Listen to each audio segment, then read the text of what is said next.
Actually just sent me the 40 funniest tweets about Taylor and Kelsey. Stand by to launch FanStream Sports. 3, 2, 1. Let's start. Hello, sports fans. Welcome to FanStream Sports. Nothing but pure sports. This is the JP Show. JP, it is so good to hear you back on the air. Stand by. Now, here's JP. All right, welcome into another edition of the JP Peterson Show here, coming to you live from the Kingmakers studio in beautiful Midtown Tampa. And we got a great show for you today. Trevor Sikkema, one-time reporter, Tampa Bay trade, now big shot at PFF, will join us and break down the Buccaneers roster. We'll break it down as well from our perspective. And we'll talk a little bit of Rays. It was more about the opposing pitcher, Parker Messick, last night than it was about the Rays, who got shut out again. The Ryder Cup announcement will be at 11 o'clock. John Gerber is going to join us with his instant reaction and maybe some betting advice. And who knows? And maybe IndyCar Tim will drag me into a Taylor Swift. Yeah, because everybody knows that's on the top of my topic list every day is Taylor effing Swift. You're the Swiftie. What are you talking about? The Swiftie. And yes, you know, I always lament the fact that my daughter is a very personal person, and I let her live her life. I'm not a helicopter parent like her mother. She doesn't need to. She doesn't need to, especially when she's the other one's a freaking yeah. Anyway, but she called me yesterday, and I'm like, "Whoa, what do I owe this?" And it, you know, and that's kind of been our thing. I've taken her to every Taylor Swift concert tour there has been. We haven't missed any. Kind of our thing. And we grew up. I taught her a few notes on the guitar, and then my daughter just took off and became an incredibly talented woman. Many of you who are longtime fans of the show have heard her. But yeah, so we've done the Swiftie thing, and I'm a Swiftie, no question about it. But there's a lot. Listen, I might have not ever been more disappointed in a human being than I am in you right now, JP. I'm just saying. No, I get the daughter relationship. I get it. I got that too. But if my daughter asked me to go see Taylor Swift with her, I would say, sweetie, I love you very, very much, and I support everything you do. But for the love of God, please find someone else to take your dumb concert. I got her a Taylor Swift signed guitar many years ago for Christmas. How about that? So yeah.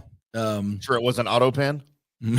No, I know for a fact she signed it personally because my friend, it was when I worked at a radio station here in town. We had a country affiliate, and it was right after. It was actually, I think, the day after she won her first Entertainer of the Year award.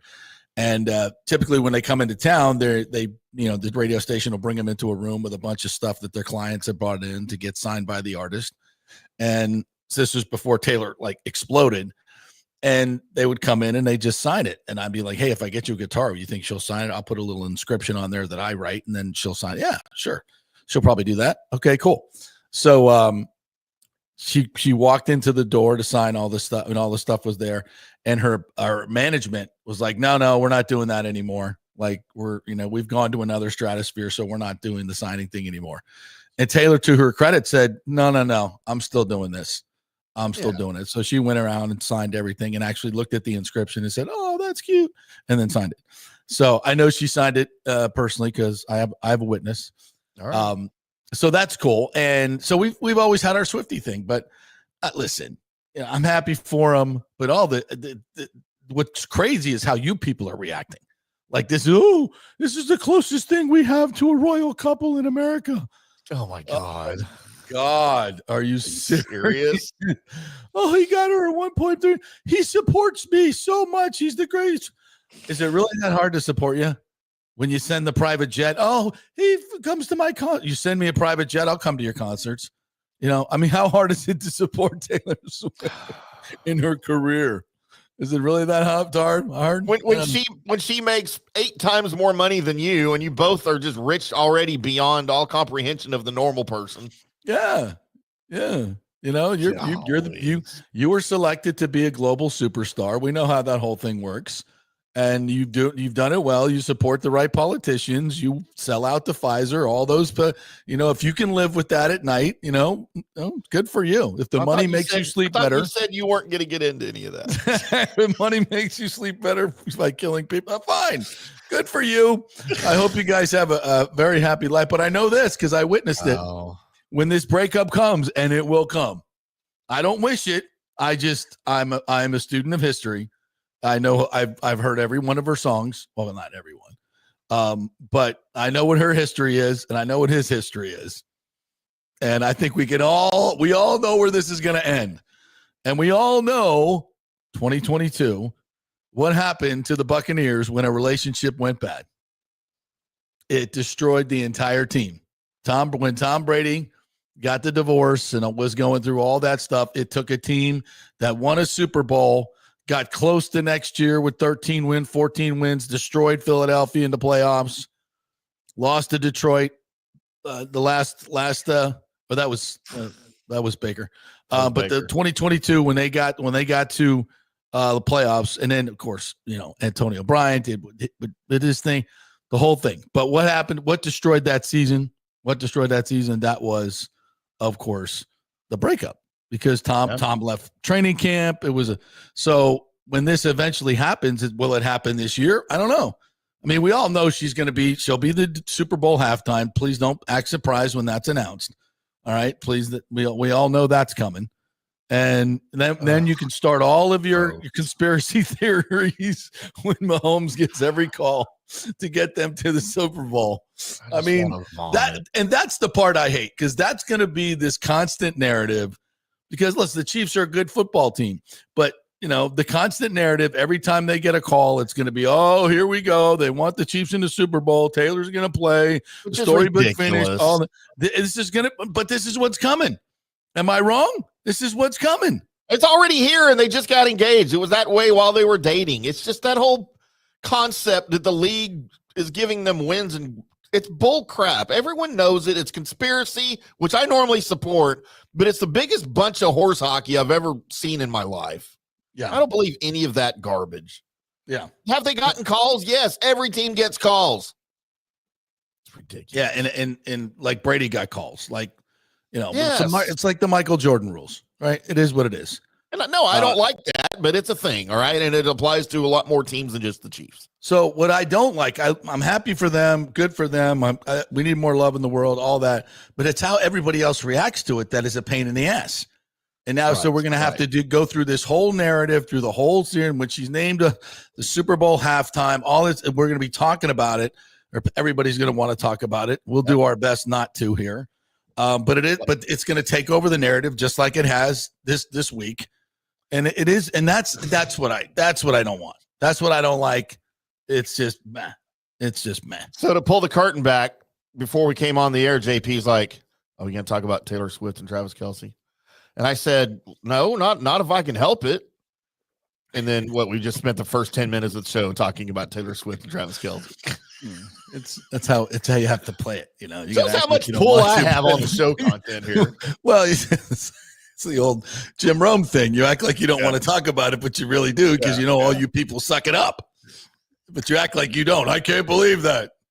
No, I can't believe we're talking about Taylor Swift. Right. You made me do it. You people made me do it. Chris Everett and Taylor Swift got engaged. And by the way, Rick, who says, please leave your man card at the shutter the way out. First of all, I don't need my music choices to define my manhood, Mick, Stick, Dick, whatever your name is. Okay? I'm just fine with that. But there is a certain, so I'm not going to talk about one more thing, though.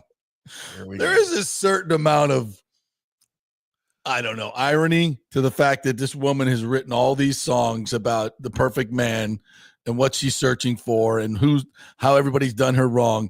And then she falls in love with this meathead. Really?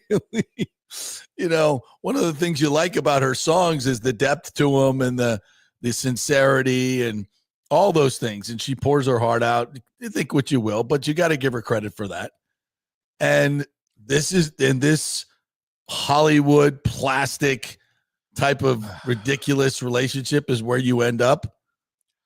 It looks completely contrived. Look, have we all forgotten how this thing started?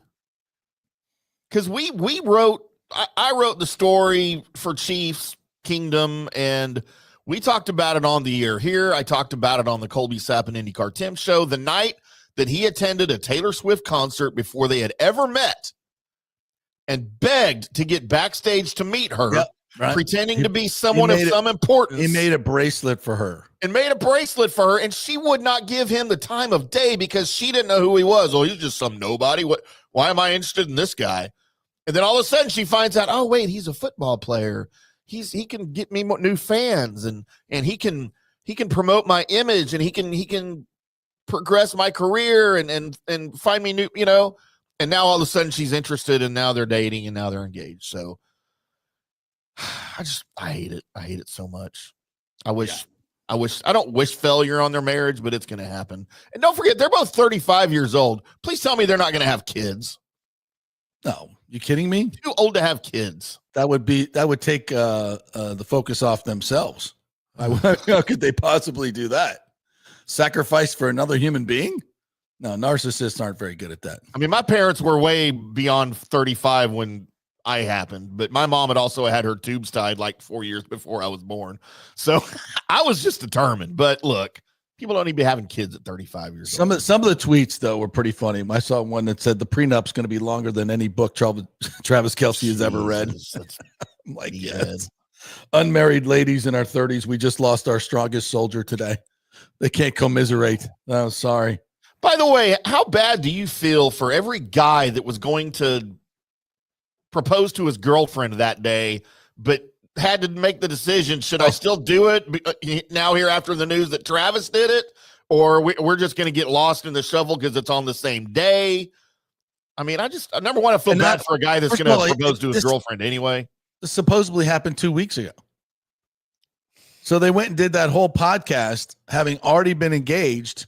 Did she have a ring on in that podcast? No, obviously not. Somebody would have said, but didn't tell anybody. Well, how? That's not very transparent. The F's going on there. Seems like it was all fabricated.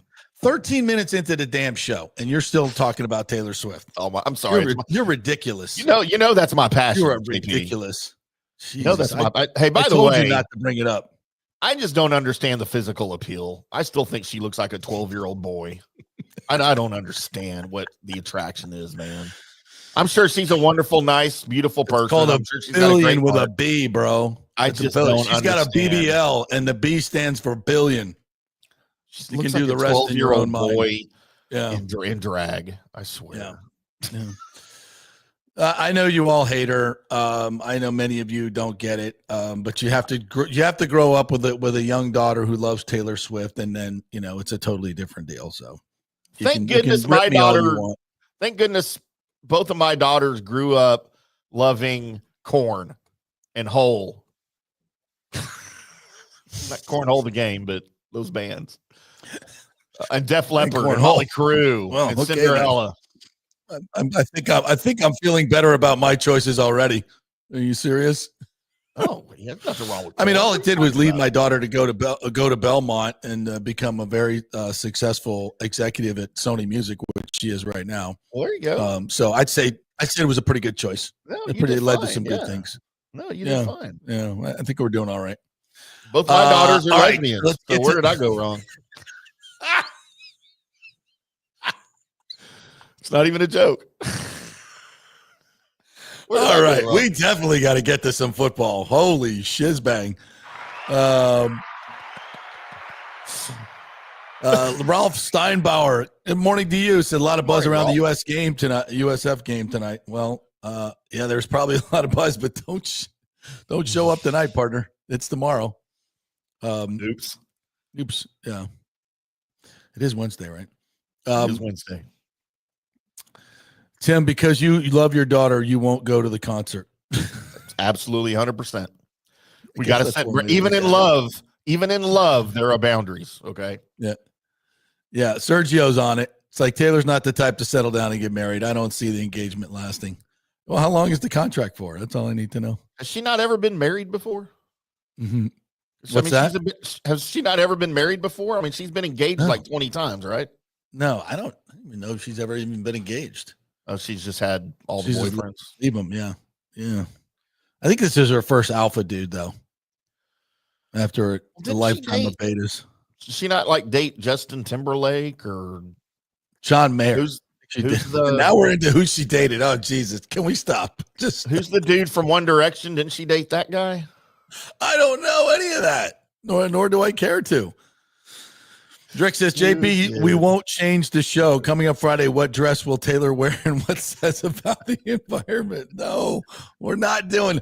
See, I came at this from a football standpoint. When this relationship goes bad, it's going to tear the team apart. Now, obviously, Travis is not the quarterback, but it will.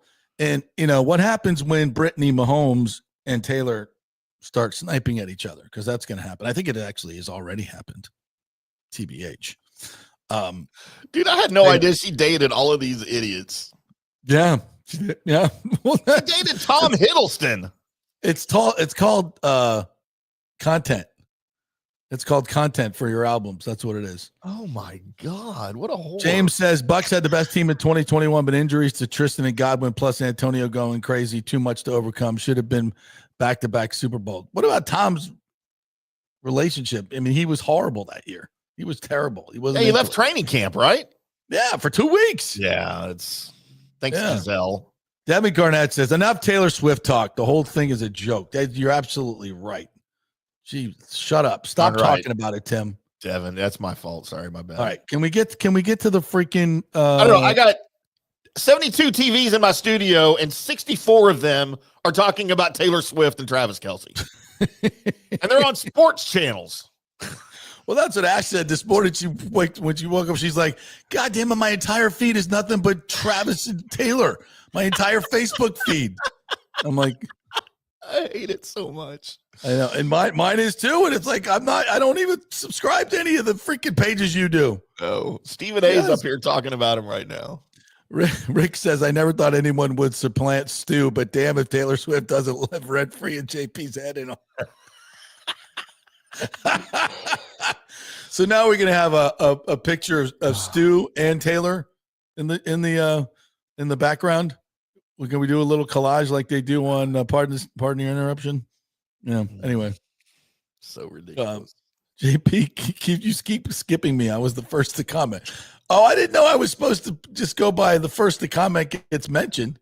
Oh, I did miss you. I'm sorry. So good morning, gents. So now that we have the final roster completed, how confident are you with the outside linebacker backups? It's the same backups from last year that didn't perform. Hope Reddick and Yaya perform. Damn you, Sergio. Asking a football question to start the show? Dude, we're trying to talk about Swift. Do you not know that Taylor and Kelly have been engaged? What the hell's wrong with you? How are you going to produce the show? What do you want? We're talking about football when everybody's talking about this? Damn it, Sergio. I'm glad I skipped you. We would have gone right to football, for God's sakes. I'm going to need more Jaeger. What the hell's wrong with you? Get out of here. You're fired as the producer. You would have dragged us right into football and roster cuts. Who the hell cares who the 53rd linebacker is? Nobody. There's bigger news. There's bigger news out there, pal. You want me to talk about the fourth-string defensive lineman when Travis spent $37,000 on Flowers? Who? Did he really? He did, yeah. For the proposal. That's almost more than my first house. Yeah. Talk about and wait till the wedding. Wait, you think that's wait till the wedding? We get to to go through the Bezos. Watch this grotesque display of wealth, and you all you minions can sit around and clap. Oh, her wedding dress costs. We'll never get you there. can feed 17 villages in Africa for the entire year with what you paid for that stupid ass dress. Yeah, but it's not their job to feed villages in Africa. It's their job to live in excess. John Hill says the divorce album will be epic. It will be. My God. Is she going to go grunge? She's going to go dark, isn't she, after the divorce or the breakup? Yeah. I might like some of her music then. Yeah. Exactly. Is she going to turn into Alanis Morissette? Never. It's way too deep for her. It's way too much content. Yeah. Plus she's not going to say F on a record. Or I think she actually already has. Has she? I think she has. Is she Yeah. too young to cuss? No. She's 12. She says it all the time. All right, let's get going. Adam Thielen, by the way, traded to the Vikings. Back to the Vikings. Back to the 35-year-old Adam Thielen in a blockbuster deal. Went to high school there, went to college there, and played pro there 9 years, and now he's back. He took his money in Carolina, and now he's back. It's a bit, but it does signal a bit of a give up in Carolina. You know, it's like, we're not going to be very good, so we might as well get something out of it. What's Dave doing up there already? It's what, a second year now? And listen, they were better at the end of last year. Bryce got better at the end of last year. It was they're definitely a team on the come. I think they did some good things bolstering the offensive line. I'll be interested to see what they look like, to be quite honest. I don't think they're going to be as bad as many people think. I've never been a Bryce Young fan. I just don't think he's durable enough or big enough to play in this league. But he looked really good. He looked the part last year. He played well against the Buccaneers, that's for sure. So, and again, who didn't? So anyway, all right. So let's get to the roster. All those guys out of Alabama are pretty much the same guy, right? The same quarterback. What's that? Every quarterback that's come out of Alabama has pretty much been the same guy, right? Talent wise, like just not. They're similar, sure. Even going back to Joe Namath, man, he kind of was just kind of a spare. He just sort of caught fire there for a few years in New York, but I don't know. They all just seem the same to me. True. Including my good buddy Jay Barker, by the way. Yeah, they're never, they're just more team oriented, fill a role type guys. They're never really kind of superstars. I mean, Jalen Hurts, I guess, might be an exception, but I don't know. Yeah. I don't think he's got benched in Alabama. Yeah. Right. Yeah. So anyway, so can we talk about the goddamn roster for a second? I don't know. Does anybody care about Hey, did you hear Taylor Swift got engaged to that tight end from Kansas City? Oh, Lord. Damn, I can't believe I didn't ask Trevor Sikkema about it yesterday. I know. What the crap?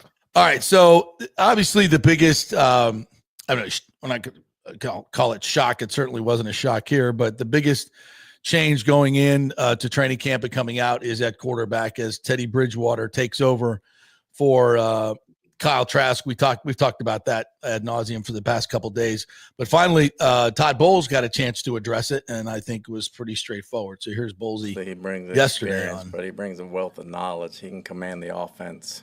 Right now, him being older has a lot to do with it, but him being accurate and understanding what we're trying to do has a lot to do with it as well. And we had Kyle for 4 years, and it was a good 4-year run.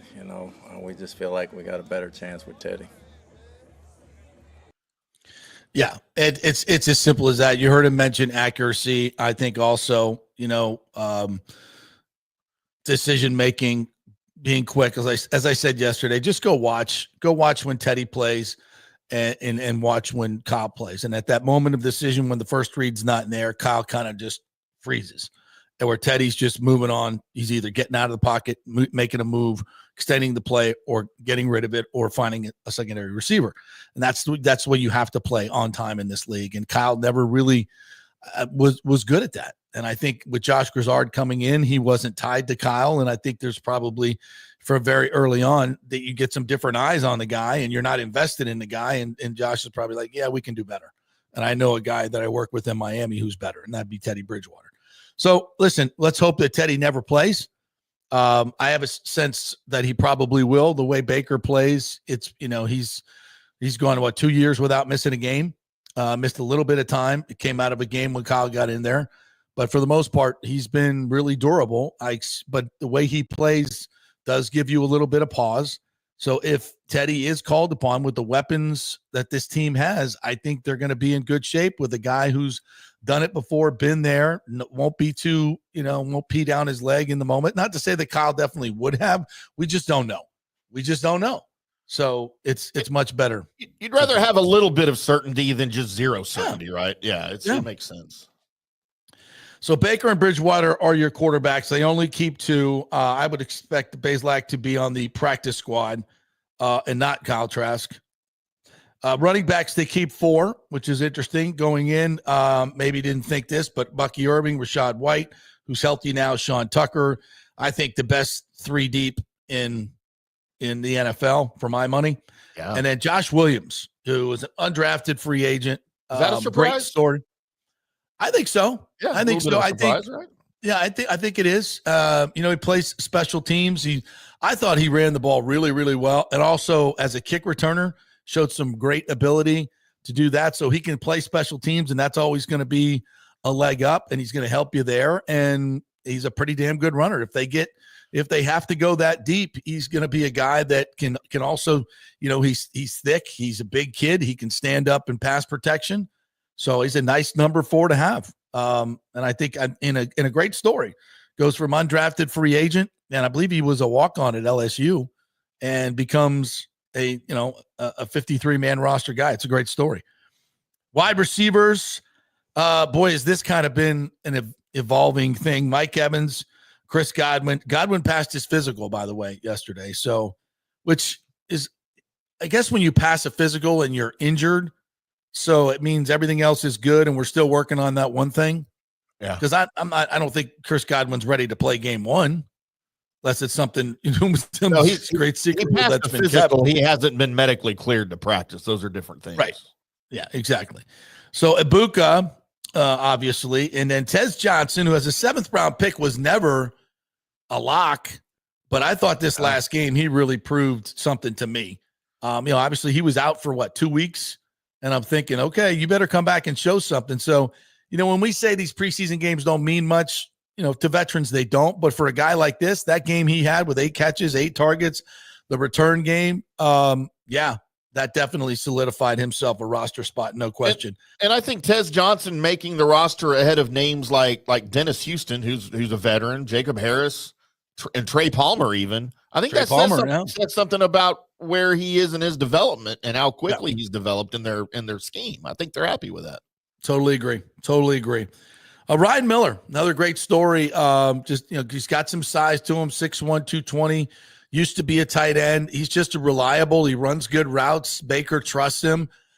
Plays special teams. He's the guy that can. You feel like if he goes in there, he's going to do the right thing. He's not going to run a bad route. It's going to cost you a pick 6 or anything like that. He makes combat catches. He's not going to overwhelm you, but he's just a solid guy. And if guys get hurt, you're gonna love to have him. And he plays special teams, so he makes it. Sterling Shepard, obviously as a vested veteran, they could have tried to get him to the practice squad. I never thought that was really a thing. If you like him, you stick with him. You don't give him a chance to go somewhere else for more money. And I think, with Godwin hurt and J-Mac on injured reserve, I think Sterling Shepard's going to get a lot of run, because I think he hits the field before Tez does. I think he hits the field before Ryan Miller does. So I think Sterling Shepard, while Godwin is out, is going to probably, in a 3 receiver set, going to be the starter. I think it's going to be Mike, Sterling, and Ibuka. I could be wrong, but I think those are the 3. So I think Sterling, and he's had a really good camp. Last year, remember, he was out of football, and then they brought him back. I think there was some transition time, but he showed up in great shape. He's had a great offseason. He really kind of pops when you're out there at training camp watching him. So I've said this from the beginning of training camp. I think Sterling Shepard's going to make this team, and he did. Cam Johnson, they keep Cam Johnson, number 19, who dropped a couple of passes, including a would-be touchdown pass. This one really surprises me. This was a surprise for me too. Yeah. I think. Yeah, I thought Cam was probably going to be a practice squad guy. I thought Palmer over Johnson for sure. There's something about Trey Palmer that they just didn't trust. It's pretty clear. So that makes sense. Yeah, I don't know what it is. I don't think he ever tracked deep balls like we thought he could do. Mm-hmm. Like that was going to be kind of his thing coming out of Nebraska. He's very productive, great speed, take the top off type of guy, but he never really was good at tracking the ball, adjusting, and coming back to make those plays. So, and that was, if you're not good at the main thing we hire you for, you're going to be gone. Yeah, I thought he'd be more of a Brandon Cooks type guy, but he never really developed into that, did he? No. And Cam Johnson he wowed us last year. He's very elusive. We saw that in the return game the other day. I just think they see this guy has more upside, and they didn't want to expose him to the waiver wire. Yeah. And so they kept him. I'm a little surprised, but I'm not saying it's a bad move, because I think he can help you if you get some injuries and maybe there's some gadget plays. He's a game breaker. He really is. And he's going to help you in the return game. Tight ends, Cade Otton, who hasn't played a whole lot, and I'm a little worried about with that hamstring, TBH. Payne Durham has really developed as a blocker, as a receiver. He's just become so much more confident in what he's doing. Devin Culp, I think, is the best receiver of the three, and clearly has a role on this team in that way. This could be a breakout year for him if I Otton think ends so. up being hurt or he's not. Yeah. 100%. Yeah. I like, Devin Culp, a 7th round pick, is really, really developed well. He and Payne Durham, and all three of these tight ends, I think, from the time they got here to where they are right now, have really developed. And that's a testament to the coaching staff. And Ko Keefe, Ko Keefe is just Ko Keefe. He's just a big lunk. How does he keep making this team? I don't know, bro. I love him. I love him, but you throw a pass out in the flat and he's got to turn his hips and catch it. It looks like a locomotive coming off the tracks, man. There's just no fluidity to it. If he has to reach over his head to catch a ball, it's 50-50. Yeah. I mean, you're just not going to throw him a lot of balls, but he's a really good blocker. He's great on special teams. You can use him in a lot of different ways in terms of being a lead blocker. So he keeps making it. There's something that they like, and special teams is part of it. Yeah. All right. On the defensive side, defensive line, Vita Vea, Kalijah Cansey, Logan Hall, Greg Gaines, Elijah Roberts. No surprises here, except the fact that they got rid of Mike Green. That was a little bit of a surprise to me. I don't know if they have the depth here that they need. They got 5 guys. So was this Sua Opeta thing? Was that just injury? Has he just not ever come? I know he started the last preseason game, but is he just not going to be ever 100% again? That's offensive. I'm sorry. What were you talking about? Oh, you went D-line first. I'm sorry. D-line. Yeah, going D-line first. So, so that I think they're a little thin up front there, to be honest. So we'll see if somebody is added there. I think Mike Green probably get to the practice squad if they can do that. Offensive line, Wirfs, Bredesen, Martin, and there's no surprises here at all. I think the only surprise here is Chukwuma makes the roster. I don't know if he's ready to play. I really, really don't. From what I've seen in practice and in the games, he looks great. He looks the part. He's 320 pounds. He's not fat. He has great feet. He's just really raw. This will be his 3rd year of playing football.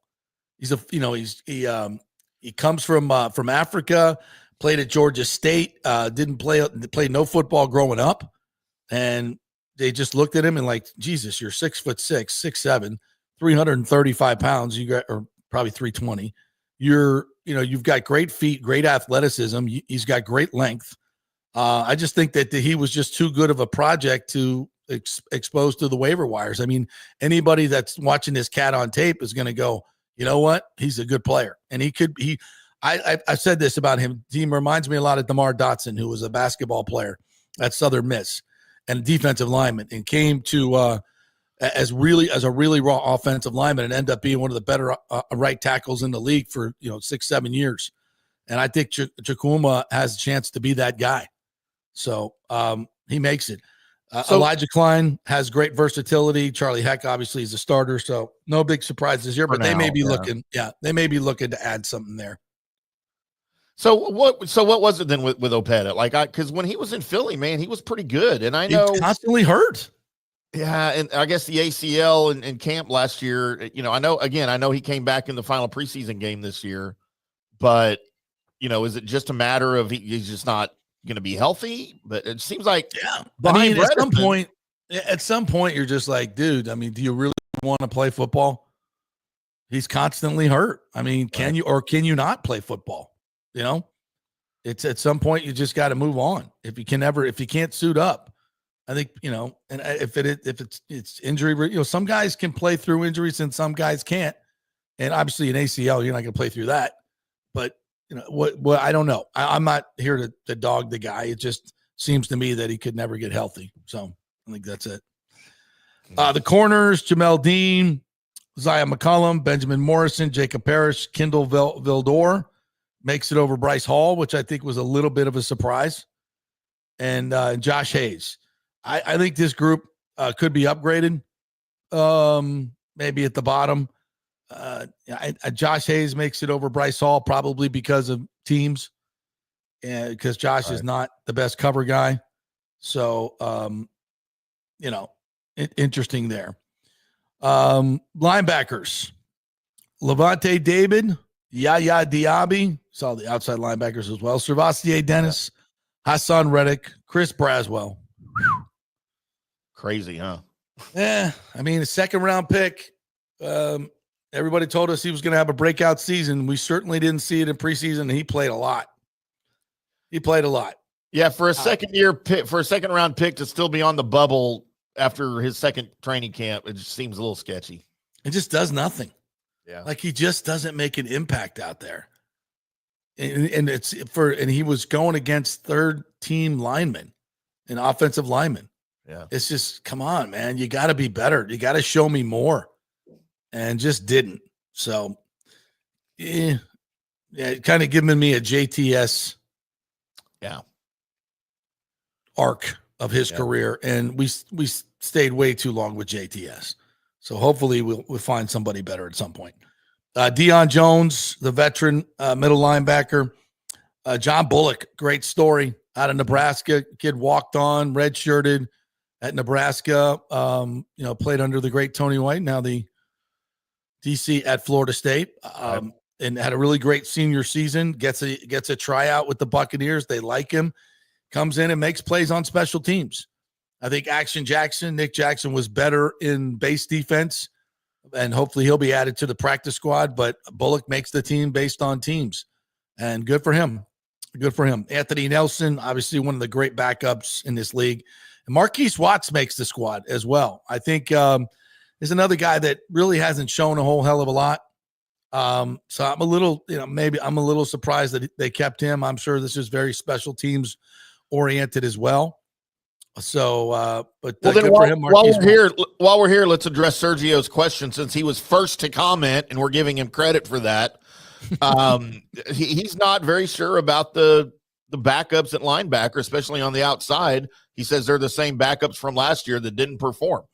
So why should we feel more confident other than the starters about this linebacker core? I'm with you, Sergio. We didn't upgrade. We did not. We came into this year saying we need some work at edge. We need to go out and sign a veteran and then draft somebody. And we did. We draft David Walker, but still fourth round. Fourth round. We had opportunities. We decided to go with Ben Morrison in the second round and Jacob Parrish, and I like both of those picks. I like them both. And maybe they felt they had a great grade on David Walker and they knew they could get him in the fourth round. And they could, he would be a surprise. And he showed a lot of really good things until he blew out his ACL. So, yeah, I mean, if the Hassan Reddick goes down, it's the same group. And it's not impressive. So that would beg the question. Not impressive. That would beg the question here. Does the comfort of having Ibuka at wide receiver and adding that depth to that group outweigh the lack of a deep pass rush core here? What if they didn't take Ibuka? What if they went pass rush? What if they went edge rusher in the first round? Where would we be now in the wide receiver room, and where would we be now on defense? Well, I think Ibuka, you got to remember, this team wins games by scoring points. Yep. It's the offense. Let's not get it twisted. So Ibuka fills a tremendous need. I mean, if you were sitting here without Ibuka right now, I'd be going, whew. Yeah, we'd be worried about the wide receiver room, wouldn't we? We really would. We really would, especially with J-Mac getting hurt. So, it seemed like a luxury pick, turned out not to be. And listen, are we better for Ibuka on the team? Yeah, and in the future too. I think he's going to be a future captain and a perennial Pro Bowler and all that stuff. So it's not like we should have gone edge. No, I don't think so. But it is what it is. And I think they may add a Zadarius Smith. Yeah. Jadeveon Clowney. I think they should, frankly. I think they should go out and get him. And there's still time for that. There's still time. Yeah. If that's what they decide to do. Specialists are good. We're in good shape here with McLaughlin. I think he's the best kicker. And if he's not the best, he's top 5. I mean, he's just absolutely fantastic. He's missed 2 field goals or 4 field goals in 2 years. Yeah. 96% or some ridiculousness, and 50 plus is just nothing for him. Just nothing. So, and then Riley Dixon has showed really, really well in this preseason. That's going to be a big deal for this team. You know, having a punter that you can really count on and can flip the field in big situations, is accurate inside the 20, all that stuff.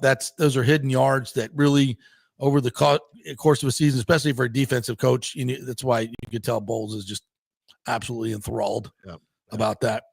The safeties, Winfield Jr., Tyke Smith, Izzian, who's still dealing with that oblique injury, Kayvon Merriweather, and Rashad Wisdom. There's another That's a surprise. Yeah, that's a surprise that Wisdom makes the team. Yeah, and again, you know, is it worthy? Is that a great group of safeties? I love Izzian. I think he's one of the best tacklers we have in that second. I think he's the best tackler we have in the secondary. Merriweather's been a little iffy, but he's got experience. So, you know, all in all, I think this is a roster that is Super Bowl worthy. I really do. I mean, if they can get healthy, I think it's Super Bowl worthy. Are they the best roster? No. Are they top 8 in the league? I think they are. If you stay healthy, if you manage games aggressively and win these one-score games and become an elite team, that's the difference between, you know, if the Bucs were 6-2 instead of 2-6 last year in 7-point games, look how that turns around. It's a major difference. And a lot of that is about making plays at the right time. Your head coach managing games better, aggressively. So those are huge parts of whether you're just a good playoff team, an okay team that scrapes just to get in every year like the Bucs have been under Bowles, or you take that step to a 12, 13 win team. Yeah. You know, that's what the Vikings did last year. That's, you know, and I see the Vikings and the Bucs as kind of similar teams. And people, you know, some people have the Vikings in the Super Bowl. So, you know, they got to get healthy at receiver. That's where they're hurting right now. So listen, I think all in all, baby, Adam Thielen, got a feeling, more than a feeling. So listen, I think it's a great roster. It's not the best in the league. You're going to hear from Trevor Sikkema here in our next segment. He'll tell you what he thinks and what the you know, he mentions as a weakness something that I didn't see. So stay tuned for that. All right, let's take a break. We'll come back on the other side, and we will hear from said guest, Trevor Sikkema, PFF, former Pewter Report reporter, now a big shot at PFF. Great dude, handsome fella as well. Just got back from his. Anybody want to know about his engagement and his honeymoon? Anyone? Bueller? Probably not.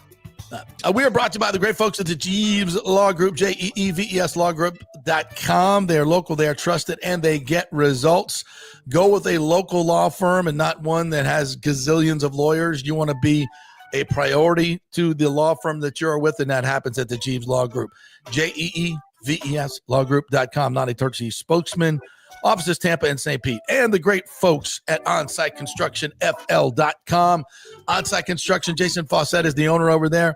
He will come out to your house personally, inspect it, look at what you could do if you're looking for add-on, renovations, whatever you want to do. You want to build from scratch, they do that as well, commercial and residential. Go to the website, OnsiteConstructionFL.com. See all the great pictures and the 5-star reviews. Back in 3 with Trevor Sikkema. Experience the art of driving at Genesis of Tampa, where luxury meets innovation and every detail is crafted for you. From the bold G70 to the refined GV80, Genesis delivers power, elegance, and technology years ahead of its time. Book service online, and our Genesis Experience advisors will pick you up and drop off your vehicle. If available, you can enjoy a courtesy car while yours gets a complimentary interior vacuum plus a generous offer for your trade. Every new Genesis comes with the Miracle Advantage Plan, 10 years or 250,000 miles of powertrain warranty and 4 years of complimentary maintenance. Visit us at 801 East Bears Avenue or online at genesisoftampa.com. Genesis of Tampa, luxury redefined. Italiano Insurance would like to congratulate the Bucs on their 50th anniversary season. And you know what? We've been here for every season and then some, over 60 years in business. We've seen some smart coaches with great game plans, but if you don't have flood insurance or business insurance, that's a terrible game plan. That could ruin you financially. You don't want to take that L. So call 813-877-7799 and let their friendly agents quarterback your insurance and save you big money. Italiano also sponsors our FSU report every week. So go Noles. 813-877-7799 or go to italianoinsurance.com. JP here for Riveters, our new official sports bar and grill of the JP Peterson Show. And just like our show, no BS, no corporate chain feel, just amazing, authentic folks serving great comfort food in a casual atmosphere at unheard of prices. Riveters is located just south of Raymond James and Steinbrenner Field on Dale Mabry, walking distance to the park. So free parking, great place for pregame and postgame. Let's talk about fresh food. Nothing is frozen. Burgers, wings, prime rib, roasted fresh daily, never frozen. That makes a huge difference. The mahi, the salmon, also super fresh. All our sauces are original recipes made in-house. Our Warhawk chili and fully loaded potato soup is made fresh in-house. It's the best food anywhere, served by people who actually care. Riveters on Dale Mabry, just north of 275, just south of where the Bucs and Rays play. We'll see you there. Are you looking to renovate your home, rebuild after the hurricanes, or build your dream home from scratch? Well, let me tell you about my friend Jason Fawcett and On-Site Construction. They have over 1,450 satisfied clients, 25 years of experience, over 500 designs, and a talented team of over 40 construction professionals. They believe building something exceptional begins by truly focusing on all the details, even the smallest ones. We understand that construction can be a daunting process, and we're here to make it as smooth and stress-free as possible. Quality is non-negotiable at On-Site Construction. We use the finest materials, employ the most skilled tradespeople, and adhere to the highest industry standards to deliver a product we're proud of and that you're going to love. Our project management is meticulous with a focus on completing projects on time and on budget. Your happiness is our primary driver. So give us a call at 813-579-5789 or check out our incredible website at onsiteconstructionfl.com. Are you having legal issues with a business partner or other legal business issues? The attorneys at Walters, Levine & DeGrave can help. Call 800-616-0384 for a free consultation. At Walters, Levine & DeGrave, we've redefined what a law firm can be with top-tier attorneys, personal service, and 26 years of success. From business law to civil litigation, we deliver smart, client-focused solutions. Walters, Levine & DeGrave recently won a $6.4 million jury verdict from a large real estate developer, and they can win for you too. Walters, Levine & DeGrave. Let's solve it together. Not attorney spokesman. For a free consultation, call 800-616-0384 or go to walterslevine.com. Offices Tampa, Sarasota. Let's go. Right now, back to the show on FanStream Sports.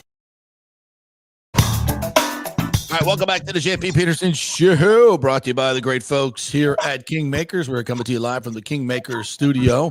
It is a really cool private club here in Midtown Tampa. It's by day, a place where you can work. We have some private offices, a little work area out in the sports bar area. And yes, we have a sports bar as well, a full bar here, TVs, lounge chairs, all that for you. So you can work here and then you can play at night. We got a golf simulator here. We got a full production studio here that is also part of your membership. Yeah, so you can do podcasts right here from the JP Peterson Show studio. So it's a really, really cool place and great place to network as well. So if you're a young entrepreneur or an established businessman, you need a little spot in Midtown Tampa, Kingmakers Tampa is the way to go. So check out the website and find out more at kingmakerstantampa.com.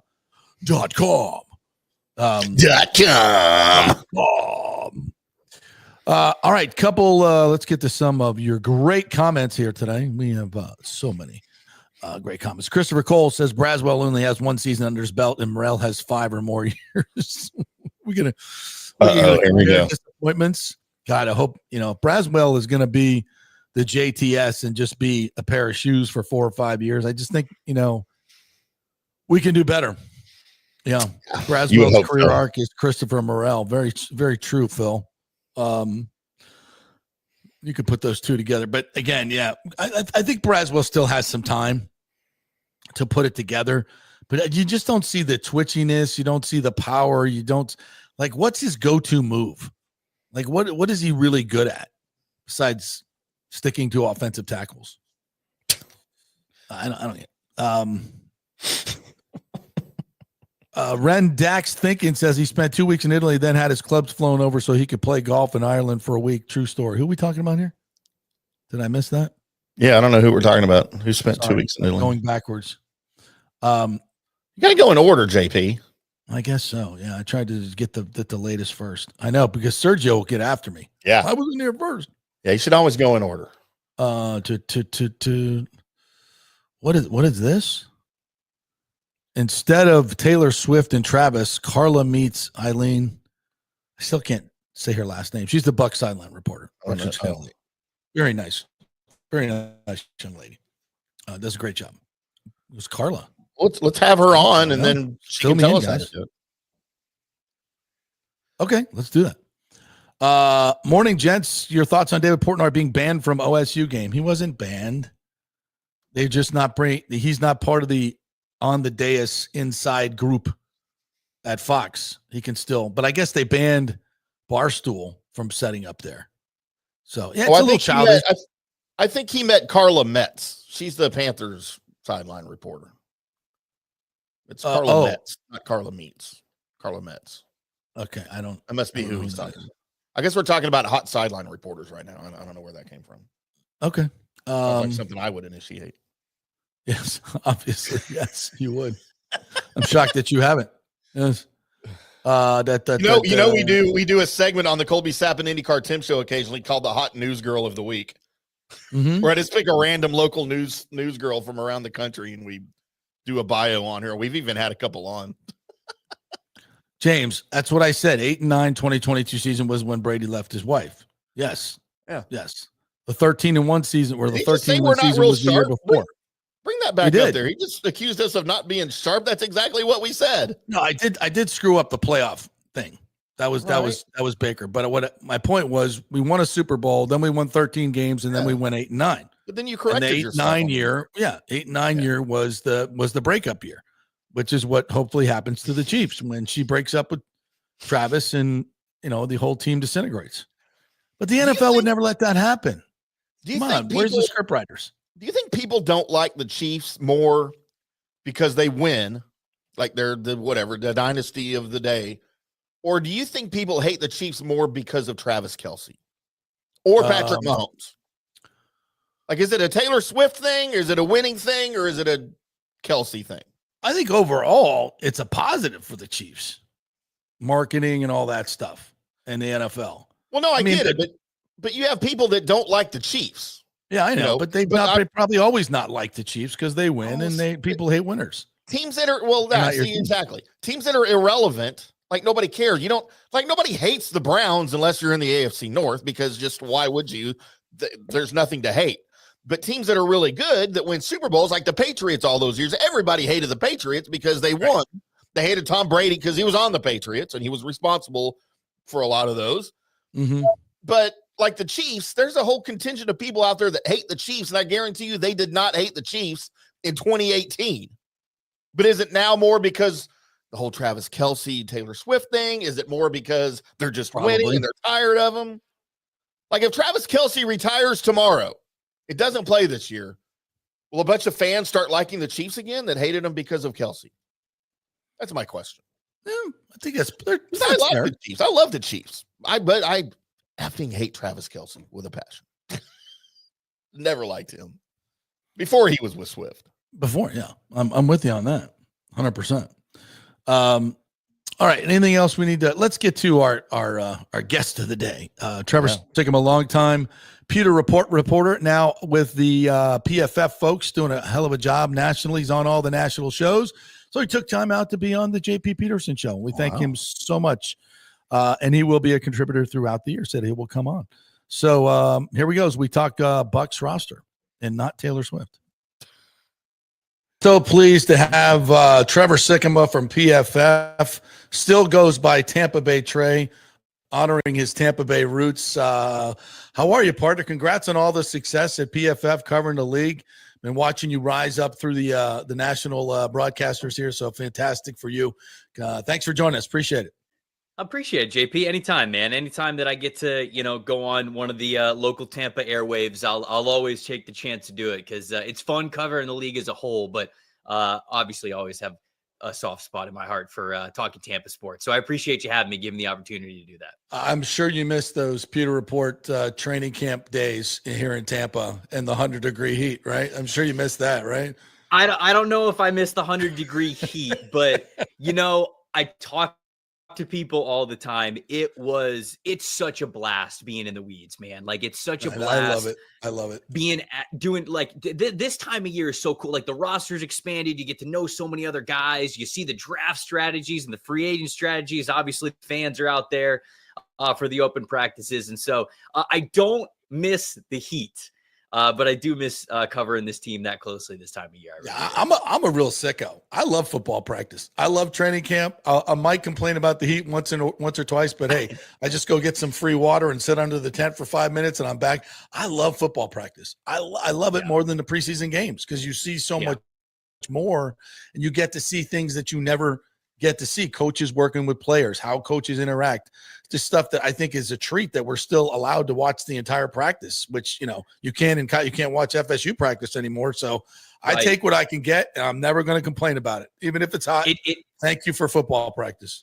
It is funny. My first year that I was there with Pewter Report was 2017.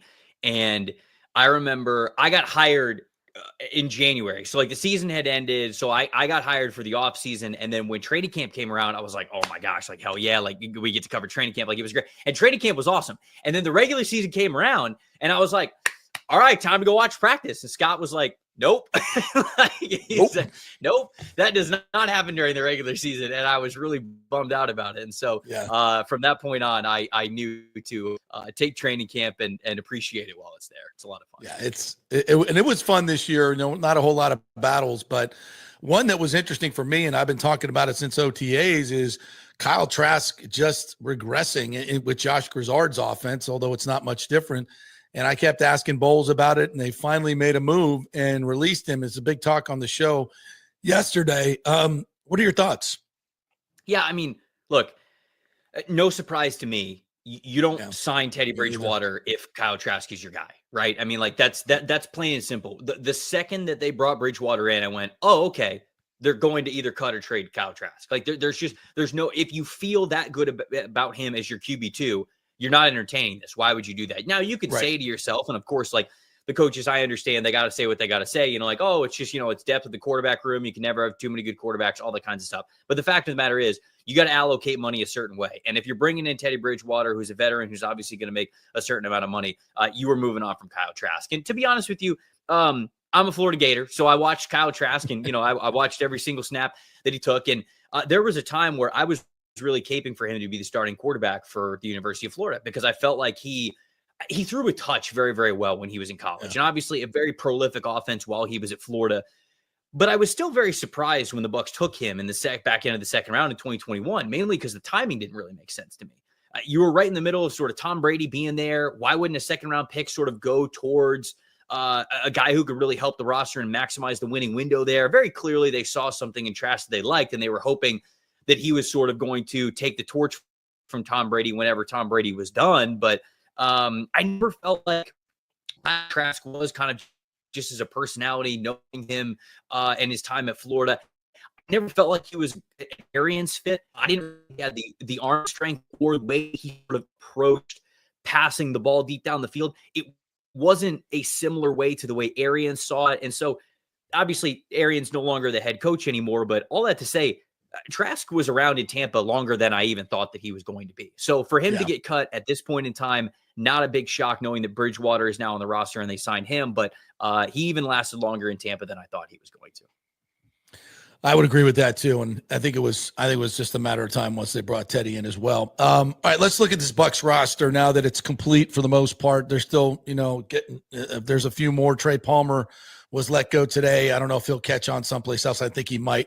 But I think the big, obviously, as we look at it from 40,000 feet now, it's Ibuka, right? And at first I was like, I thought we were going edge here. And then the more I looked into Ibuka, the more I liked it. And then the more I said, well, Godwin's probably not going to be ready. And now we sit here going, God, thank God we got Ibuka. And I think he's going to be huge. Not since Chris Godwin have I seen a receiver as polished as him as a rookie. What kind of impact do you think he makes this year?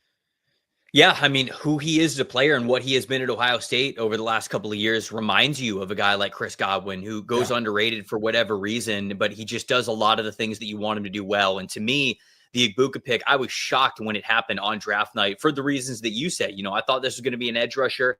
I was a big Donovan Ezeraku fan coming out of Boston College. I thought that he could have been on the table for them at that pick and really helped them at edge rusher. But to me, the Igbuka pick was the perfect encapsulation of what Jason Light has built for the Tampa Bay Buccaneers. And they have built a roster that they feel so good about. Maybe they don't think they're the most talented team in the NFL, but they think they have the right dudes on the team. The guys that are going to fit the coaching staff, fit the culture, fit the scheme. I know those are buzzwords that coaches like to say all the time. I genuinely believe the Buccaneers have that top to bottom on their roster. And I think because of that, because they know that they have some players that they can squeeze a little bit more out of because of their work ethic or how well they fit the scheme or whatever it is, it allows you the flexibility and the freedom to look at a player like Emeka Egbuka and say, we love the talent. I mean, let's be honest.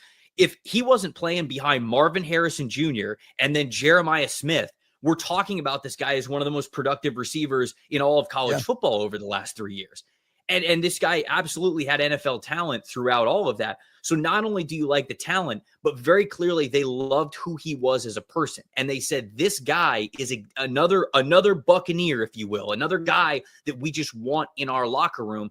And they've done this is basically the fruits of their labor of how Jason has built this team, giving them the freedom to take Egbuka. And I'm with you, man. I mean, how much better to have Egbuka and Mike Evans to go out there in week 1, and then you're getting Chris Godwin back in a couple of weeks after that. And then when Jalen McMillan, I know he's going through the neck thing, but like even whenever he comes back, I mean, that is probably the best 4 wide receivers in the NFL, if I'm being honest with you. So what a luxury that is for the offense to look like that.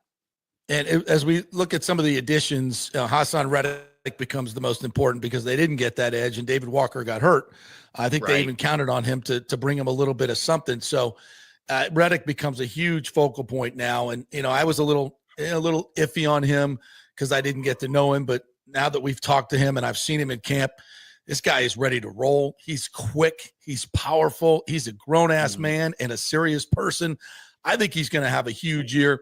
I love the additions of Benjamin Morrison, even though he's still out today.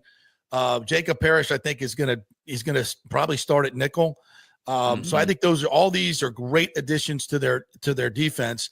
And I like Elijah Roberts too, what he showed me, another. So I think their defense gets better personnel wise, but I really think it gets better in scheme. I think Bowles has changed a lot.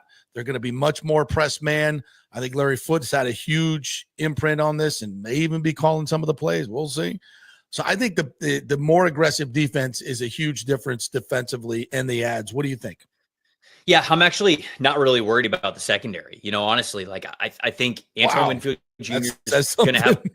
No, I know, but I think that Antoine Winfield Jr. is going to have a bounce back year. He had a down year last year, dealt with some injuries. He's going to be better because we know he's an all-world safety type of player.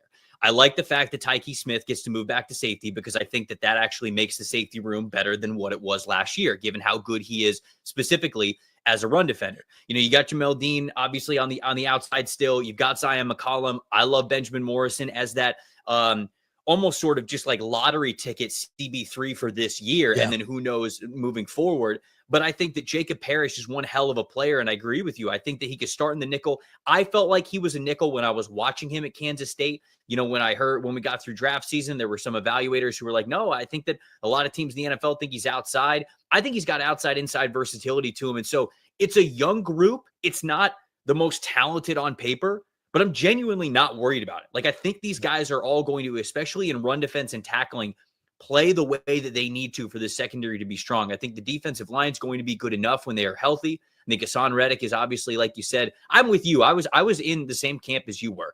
Very surprised that they were interested in him.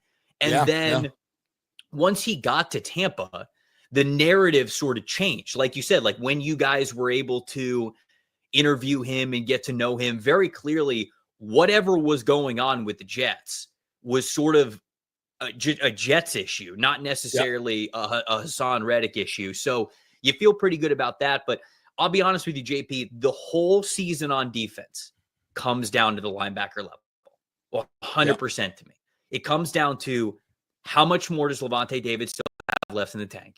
And what does Savasier Dennis look like? Because for 2 years, we've been talking about, oh, man, Savasier Dennis, he looks really good. He looks better than expected. He could be Levante David. He could, be taking the torch from Levante David. They think that highly of him. And obviously, he missed a lot of time last year. We barely got to see him play. And there's still a ton of hype for him. What does it look like now? Because if the linebacker level is weak, then all of a sudden that bleeds into, in my opinion, what the secondary can be, how you defend the run, how effective and how aggressive you could be up front. But like that linebacker level is just so important. And I think that those two guys are really what the defensive side of the ball, it hangs on their shoulders. I really do think that. Trevor Sikkema joining us here from Pro Football Focus. Tampa Bay Trey on Twitter. Follow him. It's a must follow. So now as we look at this entire roster, I always say there's probably 8 to 9 teams every year that can win the Super Bowl. I think the Bucs are one of those teams. And I think their biggest thing that they have going for them is that mix of young, youthful energy and talent and great leadership in their experienced players. It starts with Mike Evans and Baker Mayfield. I love Bake, the way he runs his team, the way they love him. He perfectly fits the culture of the city, which I think is always cool. And it seems to work in the NFL if you think historically. So I love this team. What holds them back? Do you think, how good can they be? I think the offensive line being championship caliber, I think could potentially hold them back. Now, again, I agree with you. This should be a playoff team. They should win the division again. I know it's a lot easier. It's a lot easier said than done, but they should win the division again. And anytime you get to the dance, you have a chance, right? So I think that they certainly are one of those teams that absolutely has a chance to make it to the Super Bowl. Now, are they the most talented? Are they going to be the odds-on favorite? No. But again, anytime you get in the dance, you got a chance. I think the offensive line being championship caliber is important because obviously they'll deal with Tristan Wirfs and sort of his knee injury coming back from all that for the first couple of weeks of the season. But really, it's just about what does this team look like in probably the final 4 weeks of the regular season and getting into the playoffs. Is this a championship caliber offensive line? Because I think it's going to be a good offensive line, but is this a championship caliber offensive line? I think that is a question mark. And then, like I said, linebacker level. I really do think that that's important for this team because if you're bad over the middle, when you get into the playoffs, and they have those are the kind of issues that you have where teams can pick you apart if you're not good enough over the middle. And so those are, I think, the two things that are really holding them back. But the rest of it, you got to love Baker Mayfield. You love the offensive weapons. Bucky Irving's a hell of a 3-down running back. You mentioned what they could be in the middle along the defensive line. And I think as that young secondary gets a little bit more experience when we get towards the playoffs, again, I think that they're going to play with their hair on fire and they got the right guys in that group. So that's sort of how I would look at that team and sort of their deep playoff run chances.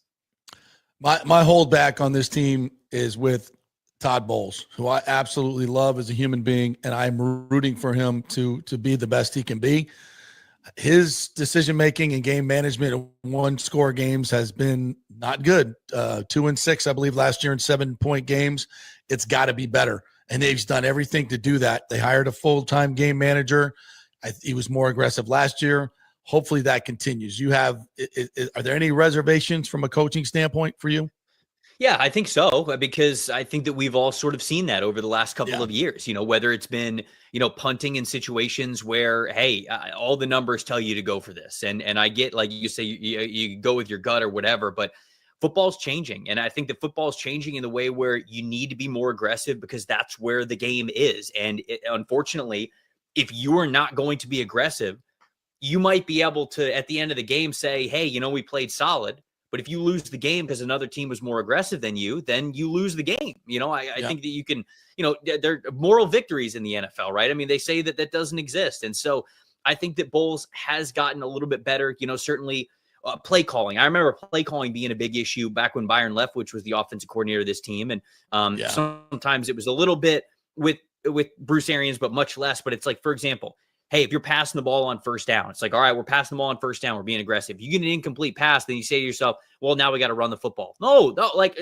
I feel like if that's going to happen, you should do that so much less than what actually happened. And so you've got to be able to put yourself in positions to like actually pick up first downs and move the ball and score points. And You just have to, it's just more aggressive of a game nowadays. And I think a lot of the numbers really point to that. And I think that Bowles, and this often happens with defensive minded coaches, has been slower to adapt to that. So I do agree with you. I think that he has been a little bit better, and it's obviously good that they are thinking about it and taking actions towards it this offseason to be better. But I do agree with you. There have been times where Bowles' decisions have made it harder to win the game when the game has been on the line down the stretch. Trevor Sikkema joining us here. All right, couple minutes left. Let's get to the NFC South. Just a little overview. Are the Falcons good enough to finally dethrone the Bucs in this division? Your thoughts? I think the Falcons' offense is going to be good enough. I don't think their defense is going to be consistent enough. They have a lot more team speed on that defensive side of the ball from the guys that they have drafted and brought in. But Raheem's a good defensive coach, and so perhaps it all comes together really, really well, even with a lot of young guys that they're going to lean on. But the way that I look at it is I think the Falcons are going to be somewhere between 7 and 9 wins this season. I think that they're going to be a tough out, and I think they're going to score a lot of points with Michael Penix now as the full-time starting quarterback there with a good offensive line, Bijan Robinson, Drake London, all those guys there. But I just think that some weeks you're going to see that Falcons defense clamp teams down to less than 20 points. But I think there's going to be other weeks where you're giving up more than 28. I just think the peaks and valleys, it's going to be too high variance for the Falcons to get enough wins to be a double-digit win team and dethrone the Buccaneers this year. I think next year they'll get closer, and we can have that conversation a year from now. So that's sort of the way that I see the Falcons. All right, NFC Eagles still the class of the conference. I think I would agree. I would say that. I think so. I don't think they will dominate as much as they did last year. And I think that Washington's also going to be pretty dang good this year once again. So I think that they'll be, a thorn in their side. And I think that the NFC North is a gauntlet, man. Like the Bears, the Packers, the Vikings, and the Lions. Yeah. I don't know how many times I can think of a division being that good, because if you tell me that the Bears are going to get the real Ben Johnson that we all know, my goodness, like that team is going to have right. And it does look like it. And that team's going to have a massive turnaround. And any one of those teams could not only win the division, but make it to the NFC Championship game. Now, I'd have a little bit more faith in like the Vikings and the Lions than I would the Packers and the Bears, but they are still right there, depending on how much momentum they have. So I do think that the Eagles should be the favorite to have the number 1 seed again. But the NFC, they're getting better, man. I think Seattle's going to be better this year. I think the Niners, if they're healthy, are obviously going to bounce back a little bit. If Matthew Stafford is healthy, look at what the Rams were down the stretch last season. Like, I really do think the floor in the NFC this year is really, really high. Yeah. If you are playing an NFC team this season, there's a chance it's going to be a dogfight no matter who you're going up against. Thankfully, the Saints and the Panthers are in our division. AFC wise, it just seems like Kansas City, I think they're going to be better. They were pretty good last year, but I think they might be a little bit better. And you see any fall off for them? And is it the Bills and KC again? I'm not going to say it's a fall off for Kansas City, but I am going to say that I think it's going to be more competitive. Like I really do believe the Broncos they won't win as many one score games. Of course. Right. And so that's why it's like, I think that I think they will certainly have less wins. But with that being said, I think the Broncos could very well win that division. Broncos could be the best defense in the NFL. Yeah. I mean, look at what Nick's is doing just in the preseason. And I get it's the preseason. It's not quite regular season, but he had a time to throw average above 3 last year. I believe it was 3.02. In his 2 preseason games that he's played, it's been 2.60, 2.55. I mean, if you have this guy playing that confidently, getting the ball out of his hands, you might have the best defense in the NFL behind you. At that point in time, you've got a damn good offensive line in front of Knicks. Now you're just trying to figure out who the playmakers are other than Cortland Sutton in the passing game. Sean Payton's a hell of a coach. Obviously, a Super Bowl winning coach, a ton of success with the Saints. I really do think that they're going to be in that mix as well. The Texans, I think, are going to take a next step and be a force in that conference. The Ravens, the Bills, I think those are the ones that the Chiefs really have to worry about the most. All right, Super Bowl winner, who you got? Damn, I haven't even thought of this one yet. We're a little early, right? Winner. you know, I kind of It's so hard to predict because it's all health oriented at the end of the season. I think the prediction that I gave for PFF is I think that it's going to be Ravens Vikings in the Super Bowl. And I think I would have the Ravens winning that game. I think the Ravens, again, are just top to bottom, one of the best teams in the NFL. Lamar last year was coming off of an MVP season. He was somehow even better, and he just happened to not win MVP because Josh Allen, it was a coin flip between those two guys. Yep. But like the way in which Lamar operates is so truly unstoppable at times that it's hard for me to not bet on him there. I'm going to say Ravens, Vikings in the Super Bowl. Ravens win it. All right. We won't hold you to that, but we will hold you to getting down to Tampa. You're going to get down. Do you get out to any of the venues at all, or are you stuck into watching film all day? I don't. I unfortunately, throughout the season, the way that our content plan is, I don't get a lot of opportunities where I get to go down and watch games. Tampa doesn't have a Thursday night game this year, do they? Or do they have one? I don't know if we have a home Thursday. I know we got one Thursday game, but not a home Thursday. I don't think it's Thursday. Maybe I'll go on the road, whatever road Thursday, because I can do that one. I can do a Thursday game, but we definitely have it. I should have this memorized by now. That's my bad, but we do have one. But we'd love to see you down here, man. I really appreciate your time, and congrats on all the success. This is pretty Tampa Bay Trey on X. Follow him. Thank you, JP. Anytime. Thanks, partner. All right, Trevor Sikkema right there, former Pewter reporter. Now with PFF, love PFF. Don't always agree with all the grades and stuff, but it's a great resource if you're learning the game or fantasy football, all that good stuff. They do great job over there. Good talking points, in the end, for sure. Yeah, in the end, grading players is subjective, and depending on what their job and assignment is, you don't always know if you're a third party grading player, so it can be a little bit difficult. But I think all in all, they do a great job. Great resource. All right, the Ryder Cup picks are coming out as we speak, and so far the only thing that bothers me, Colin Morikawa. Yeah, that's kind of a shocker. Yeah, I'm not a Colin Morikawa fan. He's not, ever since the Bay Hill incident where he choked there and then back and forth with the media. Doesn't seem like his head's been right. He hasn't played well. Now you're going to put him into this pressure cooker? I don't know. But I'm not revealed yet whether he's going to play. We're still in the process. Who in the world am I to question Keegan Bradley? Well, you're IndyCar Tim. God damn it. I'm not golf course Tim. Yeah. Ben Griffin has made the team. I like that pick. Cam Young has made the team. I like that pick as well. So Johnny Gerber will break it all down here in our 11:30 segment. So we'll get to that in just a bit. So quick break. We are brought to you by the great folks at Third Generation Plumbing. Third Generation Plumbing is where you need to go to get your new unit and make it an American standard unit as well. They are the best, most durable, most reliable, most efficient units. That's American Standard Air Conditioning and Third Generation Plumbing, a great combination to get your new unit that's going to last you long and give you a great cooling experience. And that is American Standard and Third Generation Plumbing. Go to thirdgenerationplumbing.com and get their free 1-year maintenance agreement as well with an installation. thirdgenerationplumbing.com. Tell them JP sent you. Back in 3. The Gold and Diamond Source is working every day to be your family jeweler. Right now, a $5,000 engagement ring with 0% interest can be yours for just $83. So don't let the holidays sneak up on you this year.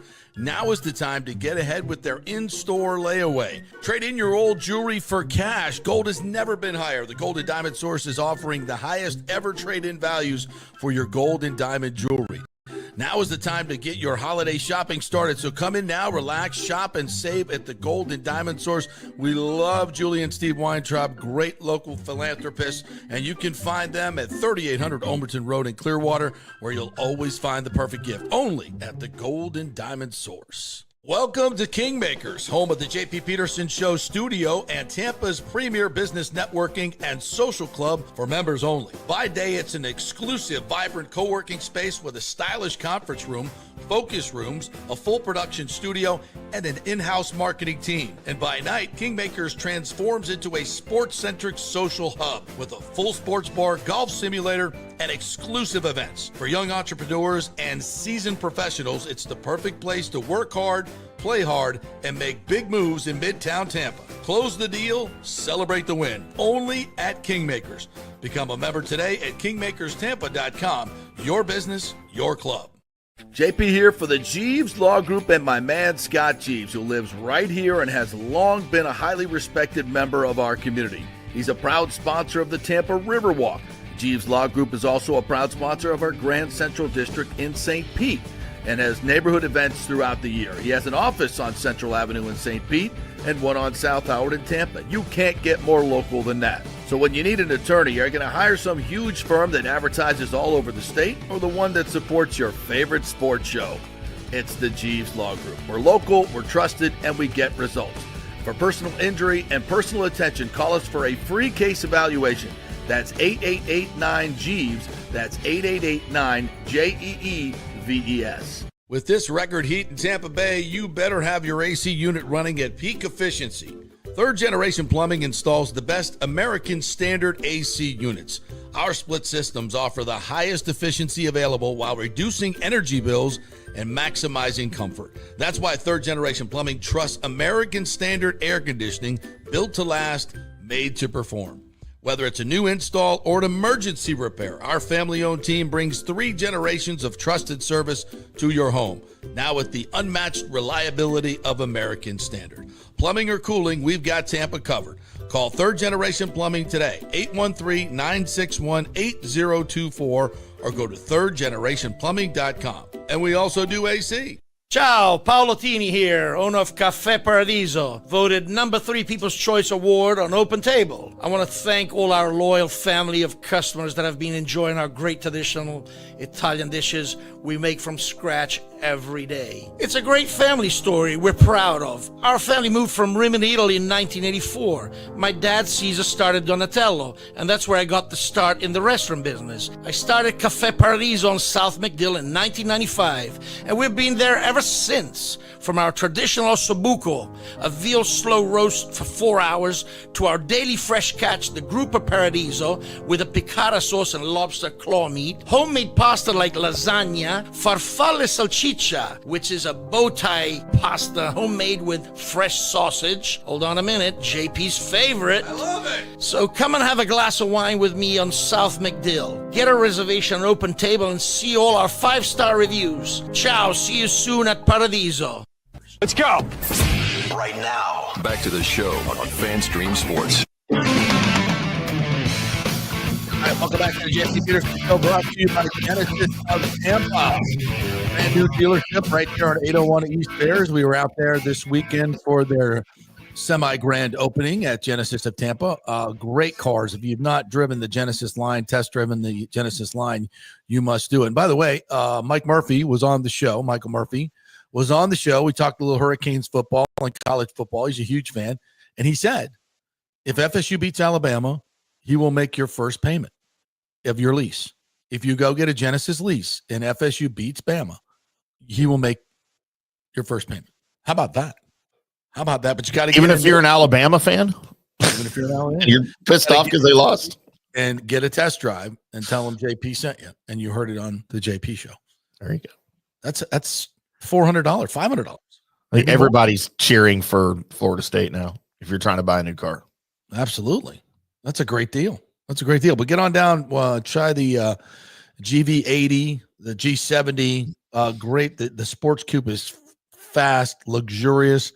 The value for these cars is absolutely insane. I've driven them all, and they are marvelous. I've driven a BMW, a Lexus, a Mercedes. I'm telling you, the Genesis is as good, if not better, and a lot less. So check it out, Genesis of Tampa, and get that free first payment.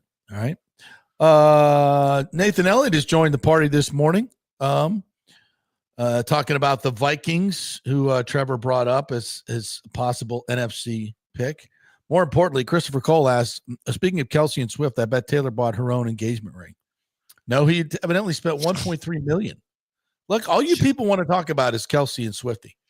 I mean, I can't help this. This is what you bring to the table. What am I supposed to do? Somebody else said, is Travis going to take her last name? Travis Kelsey Swift. Yeah, Kenneth McClary said, sorry, joined the show late. I'm trying to catch up, but got a big question. Does Kelsey take Swift's last name? Kelsey Swift.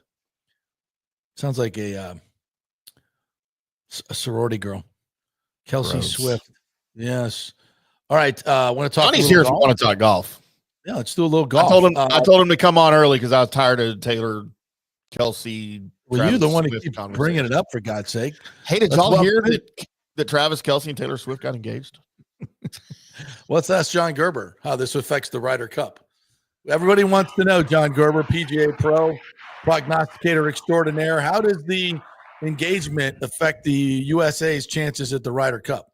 Well, let's just say this. We're lucky in golf that Taylor Swift is not a golf fan. She can keep her fandom to football. We're just She's not fine a with football that. fan either. Well, She's a Travis Kelsey fan. Well, that's not football. Yeah, you're right. But here's where I will say, I wish there was as much drama and people were talking about that than these Ryder Cup picks, because there was no drama here. There was a little drama. I had it pretty much except for one. I thought there might be a little bit of wrinkle, but when I pulled back the curtain a little bit, I think that the relationship, I thought Lucas Glover was going to get picked. I don't know if you guys seen the picks yet. Yeah, we got him right here. Going down the board. Tim and I talked about this the other day. I had them all, and I would switch out Colin Morikawa with probably a Lucas Glover or someone like that. But when I pull back the onion, now think about this. I'm not a conspiracy theory person at all, but relationships on the PGA Tour matter a lot.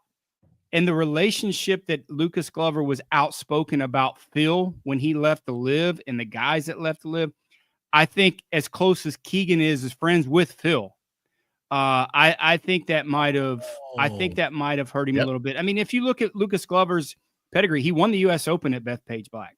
Yep.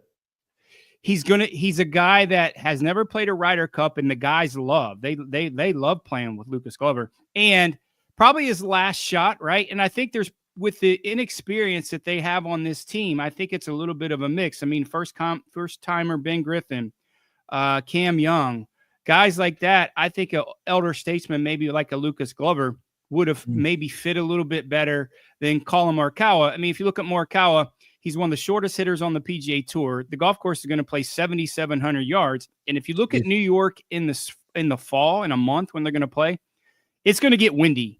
And he's the worst spin player on the PGA Tour. And I think that he would, I just didn't, he went chalk. First three, he went chalk, which, okay, cool. If the people think. By the rankings. Yeah, by the rankings. And if people think that he was going to pick himself, that I told Tim that a month ago. He's not picking himself. He's not, unless he automatically qualifies. That's the only way he would do it. Right. So let's break down your top 6 automatic qualifiers that got in were Scotty Scheffler, JJ Spawn, Xander Schauffele, Russell Henley, Harris Inglis, and Bryson DeChambeau. And so he comes out. Keegan Bradley, your captain, comes out today. He makes picks. His first pick, of course, was Justin Thomas. He's going to be the heartbeat of the team, as he often is. And he was also the number 7 guy in the Ryder Cup ranking. So that was like an obvious choice. Yeah. The second pick, Colin Morikawa, which I don't know that anyone's going to agree with for a lot of the reasons, including the ones Johnny just mentioned.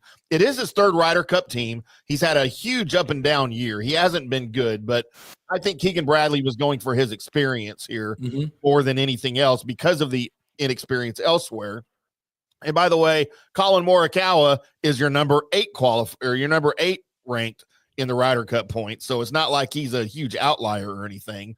And then your 3rd pick, Ben Griffin, which, wow. I mean, I don't know if it's a huge surprise because he's played pretty well, but he has no experience.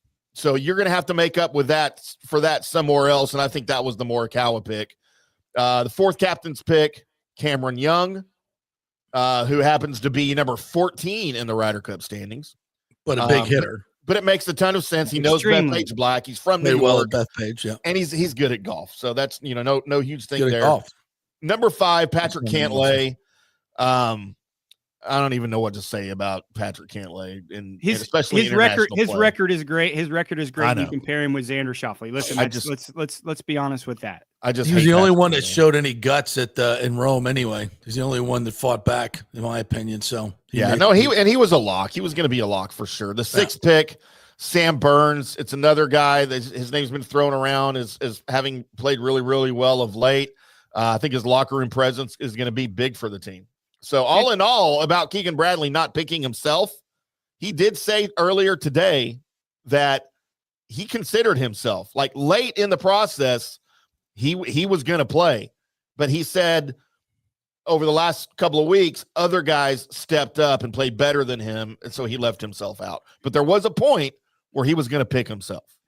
And I agree. I agree with that. I don't know if he was going to – he can say that, right? He'll say that all he wants. But I think that pressure of the guys wanting him to pick himself was the only way he was going to do it. And I think the guys coming up – I mean, if you look at the guys on the team, with the exception of Morikawa, they were trending well. They are playing well. Now, here's the rub with that. The Ryder Cup's a month away. So you could look at both sides of the coin with the guys that are playing well, and you have a month. And he's hoping that – Colin Morikawa's poor play over the last 6 weeks is going to change in a month. So you have two different sides that you're banking on that will win. I think Morikawa is, as poorly as he is playing, I think he's a bad mix. And I think he's in terms of his length. If you look at the guys, the other 11 guys on there, they're probably the top 50, 60 longest hitters on the PGA Tour when it comes to the rankings. There might be a couple that's really close. JJ Spawn, you don't think he hits it far. He does. Harris English hits it far. Henley hits it far. So I think he's a hard matchup. And again, like I said, if it's windy out there, which in New York in the fall, it gets windy up in the Midwest or mid Northeast. Sure. He's a terrible wind. He's the worst spin wind player on the PGA Tour. And, if you, even though he did win a British Open, it didn't get windy. It never got over 10-mile-an-hour wind. So he got lucky when it came to something like that. So listen, if I have any, I think he got it right. Just what my projections was. The only thing I would have stepped away from Morikawa and maybe found a Lucas Glover, or Wyndham Clark wasn't in the equation for anybody. Right. Trust me, with his antics that he's had over the past 7 or 8 months, no one wants that. No one wants to be around that. Well, so my thing with Morikawa is, number one, he's not playing well. Number two, to your point, Johnny, he's not a good horse for this course at all. Nope. His Ryder Cup record, 2 teams, 4-3-1, meh. Okay, meh. But I think to your point, there was better choices, and I think Keegan would have been a better choice. Number one, and I would have loved to seen him just pass it over the captaincy over to Tiger and say, I'm going to play. Tiger, you take over this. So is there a rule against that? Can he do that? No. Sure he can. That would have been such a charge into Team USA, which I think we really need. But do you want to give up being the captain of the Ryder team? No, and that's the great thing, right? You would do it with a wink, wink, nod, nod that you get it next time. No. You get it next time around, wink, wink, nod, nod, right. You get it. You get it. Maybe, but I think Tim made a great point is, you've been working towards this and you made a profound statement. Hey, listen, I'll play if I'm automatically qualified. That's the only way I'm going to do it. He was hard on his stance. I think his consideration came from the pressure of the other players. Hey man, we really want you to play. He finished 11th in the rankings, by the way. And going back to say, listen, I can better serve you guys. I mean, let's be honest, after the ass kicking that they got 2 years ago, if they don't dominate here in New York with the presence and the leadership of Keegan Bradley, they're in trouble. And the formidability of the European team, if you look down that list, with the exception of, obviously Scotty Scheffler and, dominating the world, they're a better team. Yeah. We don't know who they're going to pick yet, but I have a pretty good idea who they're going to pick and who they're not going to pick, and they will be a better team. So do you have the list, Tim, of the European standings right now of who? Yeah. So your top six Euro qualifiers: Rory McIlroy, Robert McIntyre, Tommy Fleetwood, Justin Rose, Rasmus Højgaard, and Tyrrell Hatton. Okay, so you got to believe that John Rahm's in for Mhm. sure. I mean, that's a given. Could you go down that list? So we got 5 left. Rahm, Yeah, John Rahm, by the way, ranked 24th on the list. Your next 6, if you wanted to go straight points, Shane Lowry. he's My in. name is Sepp Straka.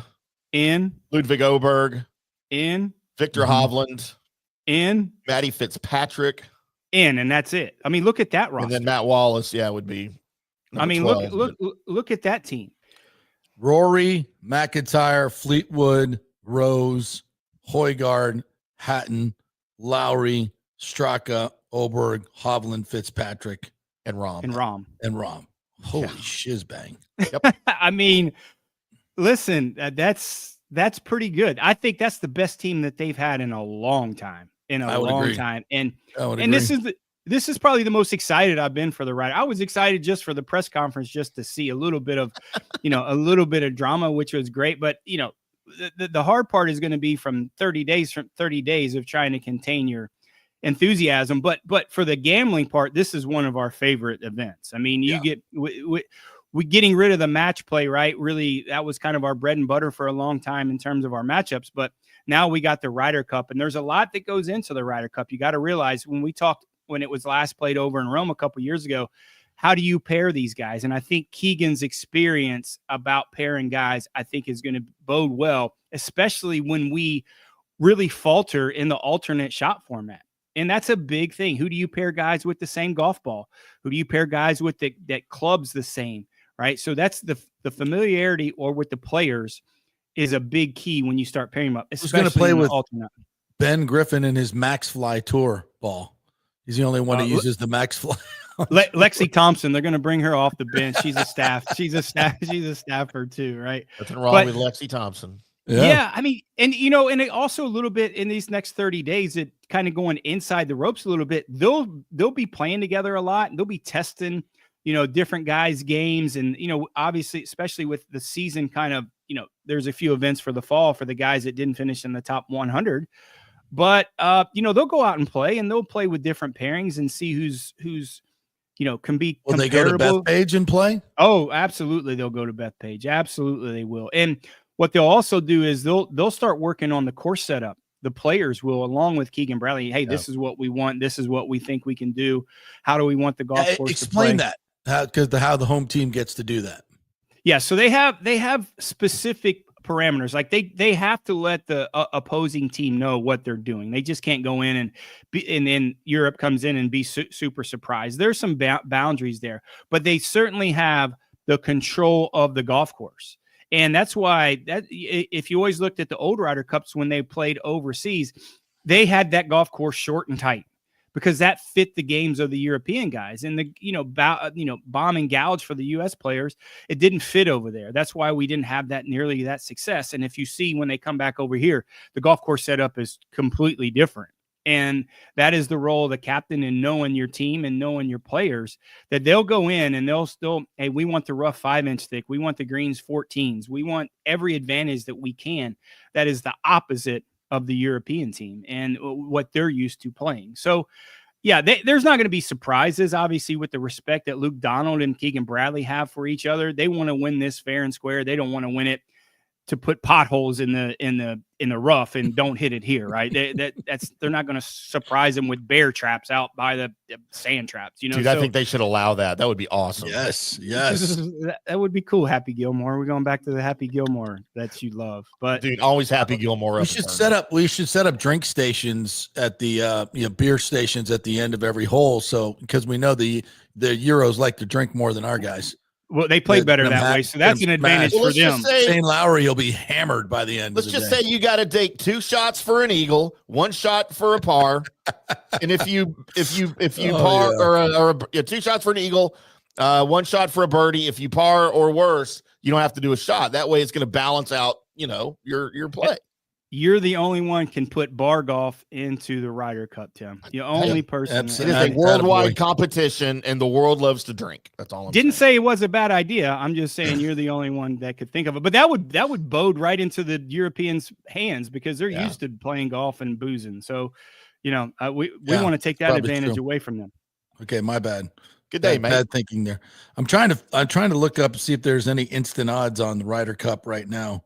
By the way, Luke Donald will announce his 6 captains picks on Monday. Yeah, So Monday. We'll have that for you.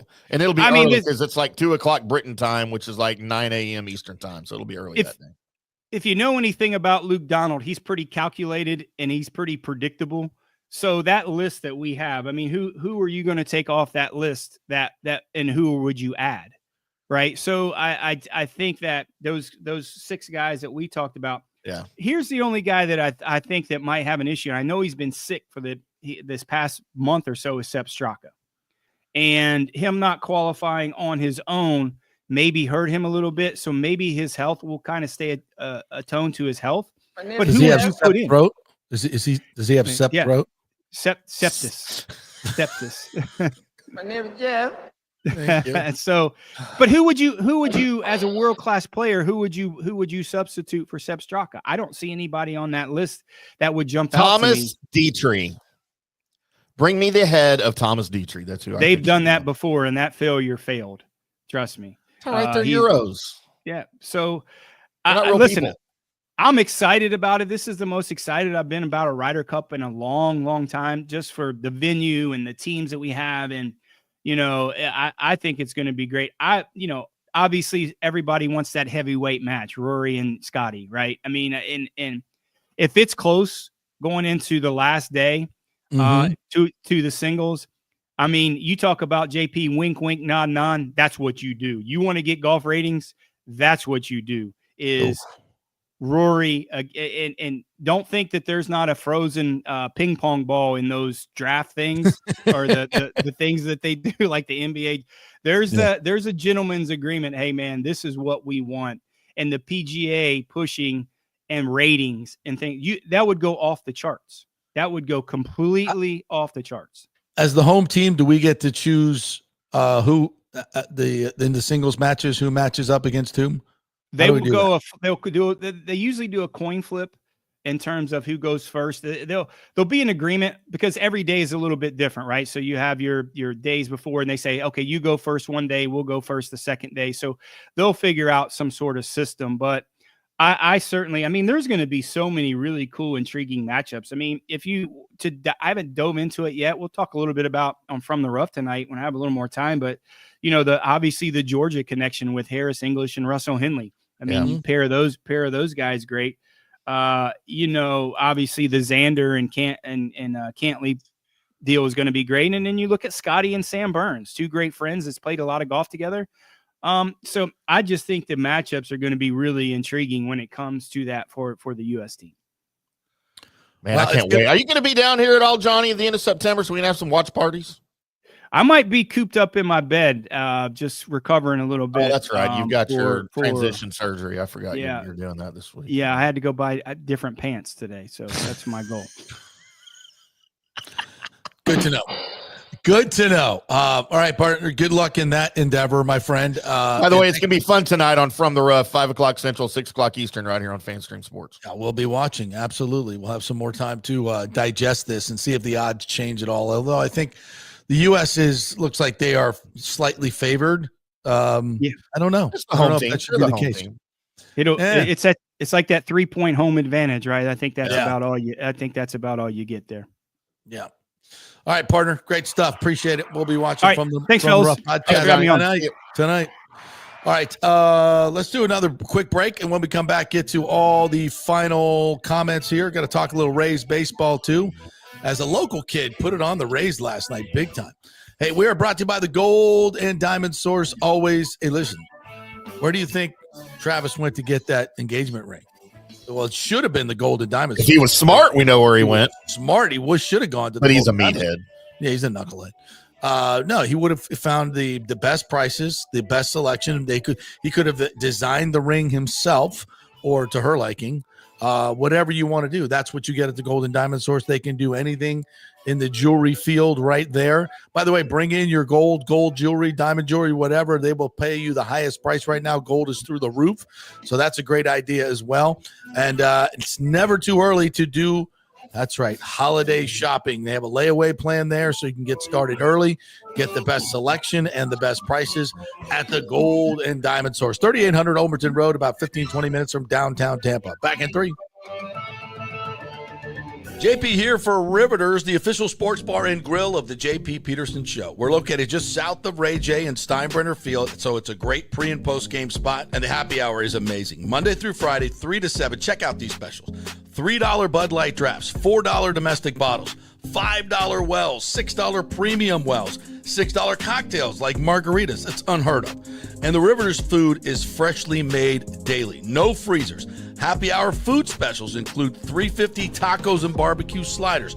$6 you get edamame or chips with the beer cheese, which is amazing. $8 buffalo chicken dip, my favorite. The truffle fries, chili cheese fries, also $8 at happy hour. As well as other specials throughout the week, including Taco Tuesdays, you get $3 tacos, and Wing Wednesdays, 7 o'clock to 1 a.m. in the morning, you get our amazing wings, 5 for $5 and $5 wells and wines. That's a good Wednesday night. So if you're tired of the preppy, overpriced, generic sports bars, come see the amazing, friendly bartenders and staff at Riveters, where customer service really matters. Riveters, just south of where the Rays and Bucs play. We'll see you there. Experience the art of driving at Genesis of Tampa, where luxury meets innovation and every detail is crafted for you. From the bold G70 to the refined GV80, Genesis delivers power, elegance, and technology years ahead of its time. Book service online, and our Genesis Experience advisors will pick you up and drop off your vehicle. If available, you can enjoy a courtesy car while yours gets a complimentary interior vacuum plus a generous offer for your trade. Every new Genesis comes with the Miracle Advantage Plan, 10 years or 250,000 miles of powertrain warranty and 4 years of complimentary maintenance. Visit us at 801 East Bears Avenue or online at genesisoftampa.com. Genesis of Tampa, luxury redefined. Italiano Insurance would like to congratulate the Bucs on their 50th anniversary season. And you know what? We've been here for every season and then some, over 60 years in business. We've seen some smart coaches with great game plans, but if you don't have flood insurance or business insurance, that's a terrible game plan. That could ruin you financially. You don't want to take that L. So call 813-877-7799 and let their friendly agents quarterback your insurance and save you big money. Italiano also sponsors our FSU report every week, so go Noles. 813-877-7799 or go to italianoinsurance.com. JP here for my friend Jason Fawcett, owner of On-Site Construction. They do residential and commercial renovations and new construction.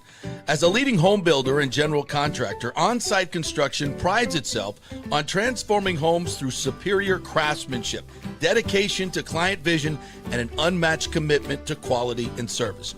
It's about building relationships. We take the time to understand our clients' needs, preferences, and budgets so that we can deliver a personalized experience tailored to their unique vision.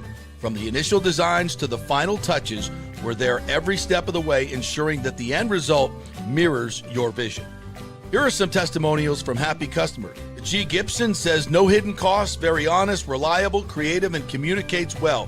Reasonable and fair with their pricing, no hidden costs. C. Smith said, did not disappoint. I'm very happy with the work. This company really cares and will take care of it. So if you're just thinking about building or renovating, give us a call and let's see what's possible. 813-579-5789 or check out our website at onsiteconstructionfl.com. Are you having legal issues with a business partner or other legal business issues? The attorneys at Walters, Levine & DeGrave can help. Call 800-616-0384 for a free consultation. At Walters, Levine & DeGrave, we've redefined what a law firm can be with top-tier attorneys, personal service, and 26 years of success. From business law to civil litigation, we deliver smart, client-focused solutions. Walters, Levine & DeGrave recently won a $6.4 million jury verdict from a large real estate developer, and they can win for you too. Walters, Levine & DeGrave. Let's solve it together. Not attorney spokesman. For a free consultation, call 800-616-0384 or go to walterslevine.com. Offices Tampa, Sarasota. Let's go. Right now, back to the show on FanStream Sports. All right, welcome back to the JP Peterson Show, brought to you by the great folks at Italiano Insurance. Make sure you get your homeowners insurance right. 40% of you are underinsured, so you got to have enough if something were to happen. That's important. Get your flood insurance. Obviously, that's important. Get your business insurance. If you don't have all three of those things and it's not right, you are being exposed. Do not be exposed. And go to Italiano Insurance. They will call you right back if they don't answer. Well, they'll answer right away. You'll get great customer service. The great folks at Italiano Insurance. 813-877-7799 is the number to call. All right. We got breaking news. Very interesting story here. Uh-oh. This is developing. FBI officials confirm a home inside the prestigious Avila community in Tampa has been raided by federal law enforcement. Large presence of SWAT vehicles, EMS, and unmarked vans under escort observed going in and out. It's from Fox 13 Tampa. Who lives there? We don't have an address. But there is like SWAT vehicles on scene and EMS. So they're anticipating casualties. Or there's already casualties. Yeah. And also breaking news, a shooting at a Catholic school. Over 20 injured. We don't know how many dead yet, but children are among the victims. God, JP, you should not have bring the room down. In Minneapolis. Well, just keeping people up to date on what's going on. So yeah, it'd be interesting to find out what's going on in FBI at Avila. Big money up there. A lot of athletes live up there. Also, I was asking, like, yeah, big time athletes. So a little Rays news last night. Parker Messick. And that's a golf course, right? Yeah, over there. Golf course, yeah, very nice golf course. Yeah, I've played there many times. Affluential neighborhood. Yeah, Gruden lives up there. Tony Dungy lives up there. Warren Sapp used to live up there. Lots of athletes live up there in the Avila neighborhood. A lot of affluent people. So it'll be interesting to see what that whole thing is all about. And concerning, if there's EMS there and SWAT and all that, what the hell went down there? There was no sound, no gunshots or anything like that we've heard of. So anyway, so last night the Rays get blanked by Parker Messick, former FSU pitcher. By the way, shout out to Parker Messick, FSU. Cal Raleigh, 50 home runs, has now eclipsed the record for catchers, held by Sal Perez, past Johnny Bench. Now he's eyeing the Mariners team record of 56, held by Junior. And Mickey Mantle's switch hitting record. Which is what, 56 as well, right? Or 55. 56, I believe. I think it's 56. Yeah. So what a year for Cal Raleigh. The big dumper, the other Florida State guy who was kind of a journeyman catcher, not journeyman, but just not great until this year. He's really caught fire. So shout out to Cal Raleigh. And I think 11 FSU players were drafted this year. The baseball program, Link Jarrett, doing a great job. The Rays, by the way, so they got beat 30-0 last night. Shane Baz was really good, except for the first inning. He gave up 3 hits and then set down 18 in a row at one point. And the Guardians did not get a hit after the first inning, and a couple of those hits were just kind of weak hits and some bad luck for Shane Baz, who got absolutely no support last night. And the Rays lose 3-0. They will do the rubber game of that series this afternoon. John Hill says the Rays open at April 6th next year at the Trop, allegedly, against the Cubs. So they open against the Cubs and the Yankees with the new ownership group. So I saw some folks online yesterday saying, hey, open up the upper deck. Not a bad idea. If I'm the new ownership group, I sell the lower deck and then I open up the upper deck, $5 tickets. Come on in. $5 tickets. That idea. But I think I do that. I think I do that after you sell out the lower bowl and all that. Then you open up the upper deck, right? Or you just start selling $5 tickets around the upper deck just to start. Yeah, maybe you incentivize the fans and say, hey, support us. Once we get to 80% sell out of the lower deck, we'll open the upper deck for $5. And then they'll start giving away the first 15,000 patrons get a mason jar full of water that we sucked out of the dugouts from Hurricane Milton. Oh, that's all going to be sold before Stu gives up the team. The gift shop. Get your dugouts. Yeah. So evidently they're going through with this drop fix, which is going to be very bare bones, to say the least. But it depends on what the new ownership group does. Maybe they want to do some things. So there's a lot to be done for the new ownership group when they come in, and I'm looking forward to it. And I think they're going to really embrace kind of their St. Pete roots as they move forward with the new stadium in Tampa. I don't believe there's any chance at all that they build in St. Pete. That's the whole reason that they got this gig from Major League Baseball, so they could build a new stadium in Tampa. So I can't wait for all those announcements. But yeah, let's support the home team at Tropicana. Let's support the new ownership. Let's sell out the Cubs and Yankees season opener and get it going. And we'll see. Hopefully they'll sign Caminero to a long-term contract.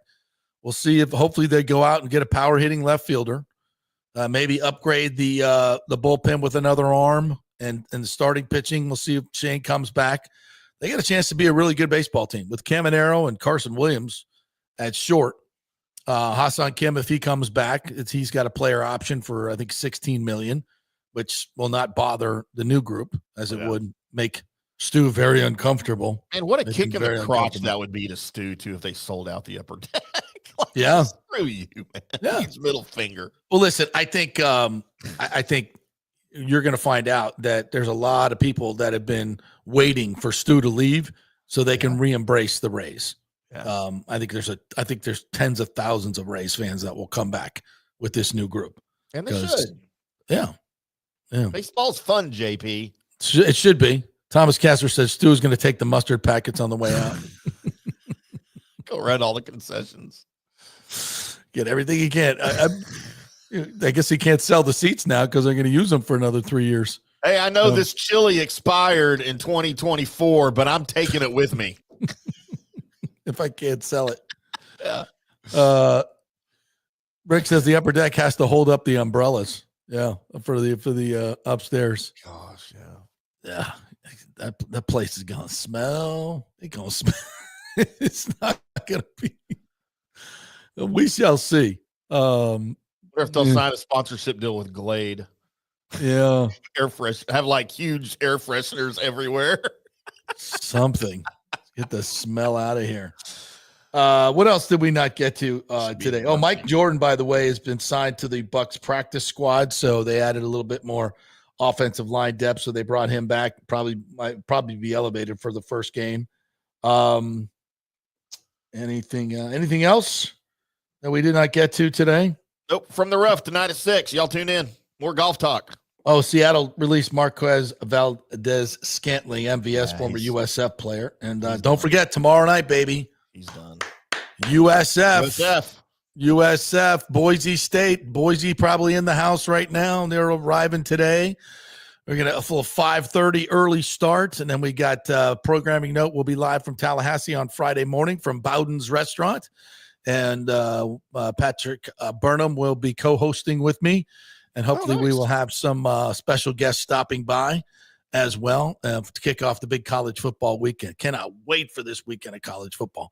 And guess Bert Kreischer, famous comedian and FSU alum, will be bartending, I'm told, at Madison Social on Saturday before the game with his shirt off, of course. You say, is he doing it shirtless? Of course he is. Of course. We should do a show shirtless, JP. I don't think that would be a good idea at all. No, I think it would be disgusting, to say the least. I just have to be zoomed in on my face really close so you couldn't see anything. All right, you kids, thank you very much for joining us. Big thanks to Trevor Sikkema for joining us today, Johnny Gerber for joining us today on our Ryder Cup Instant Reaction. Hope you enjoyed all that. Don't forget to like and subscribe. And if you want to support our independent journalism, that little QR code there down to the left, you can send us some cash for that. That's always helpful. Super chats are always open too. So we appreciate all you guys supporting the program. We will see you tomorrow.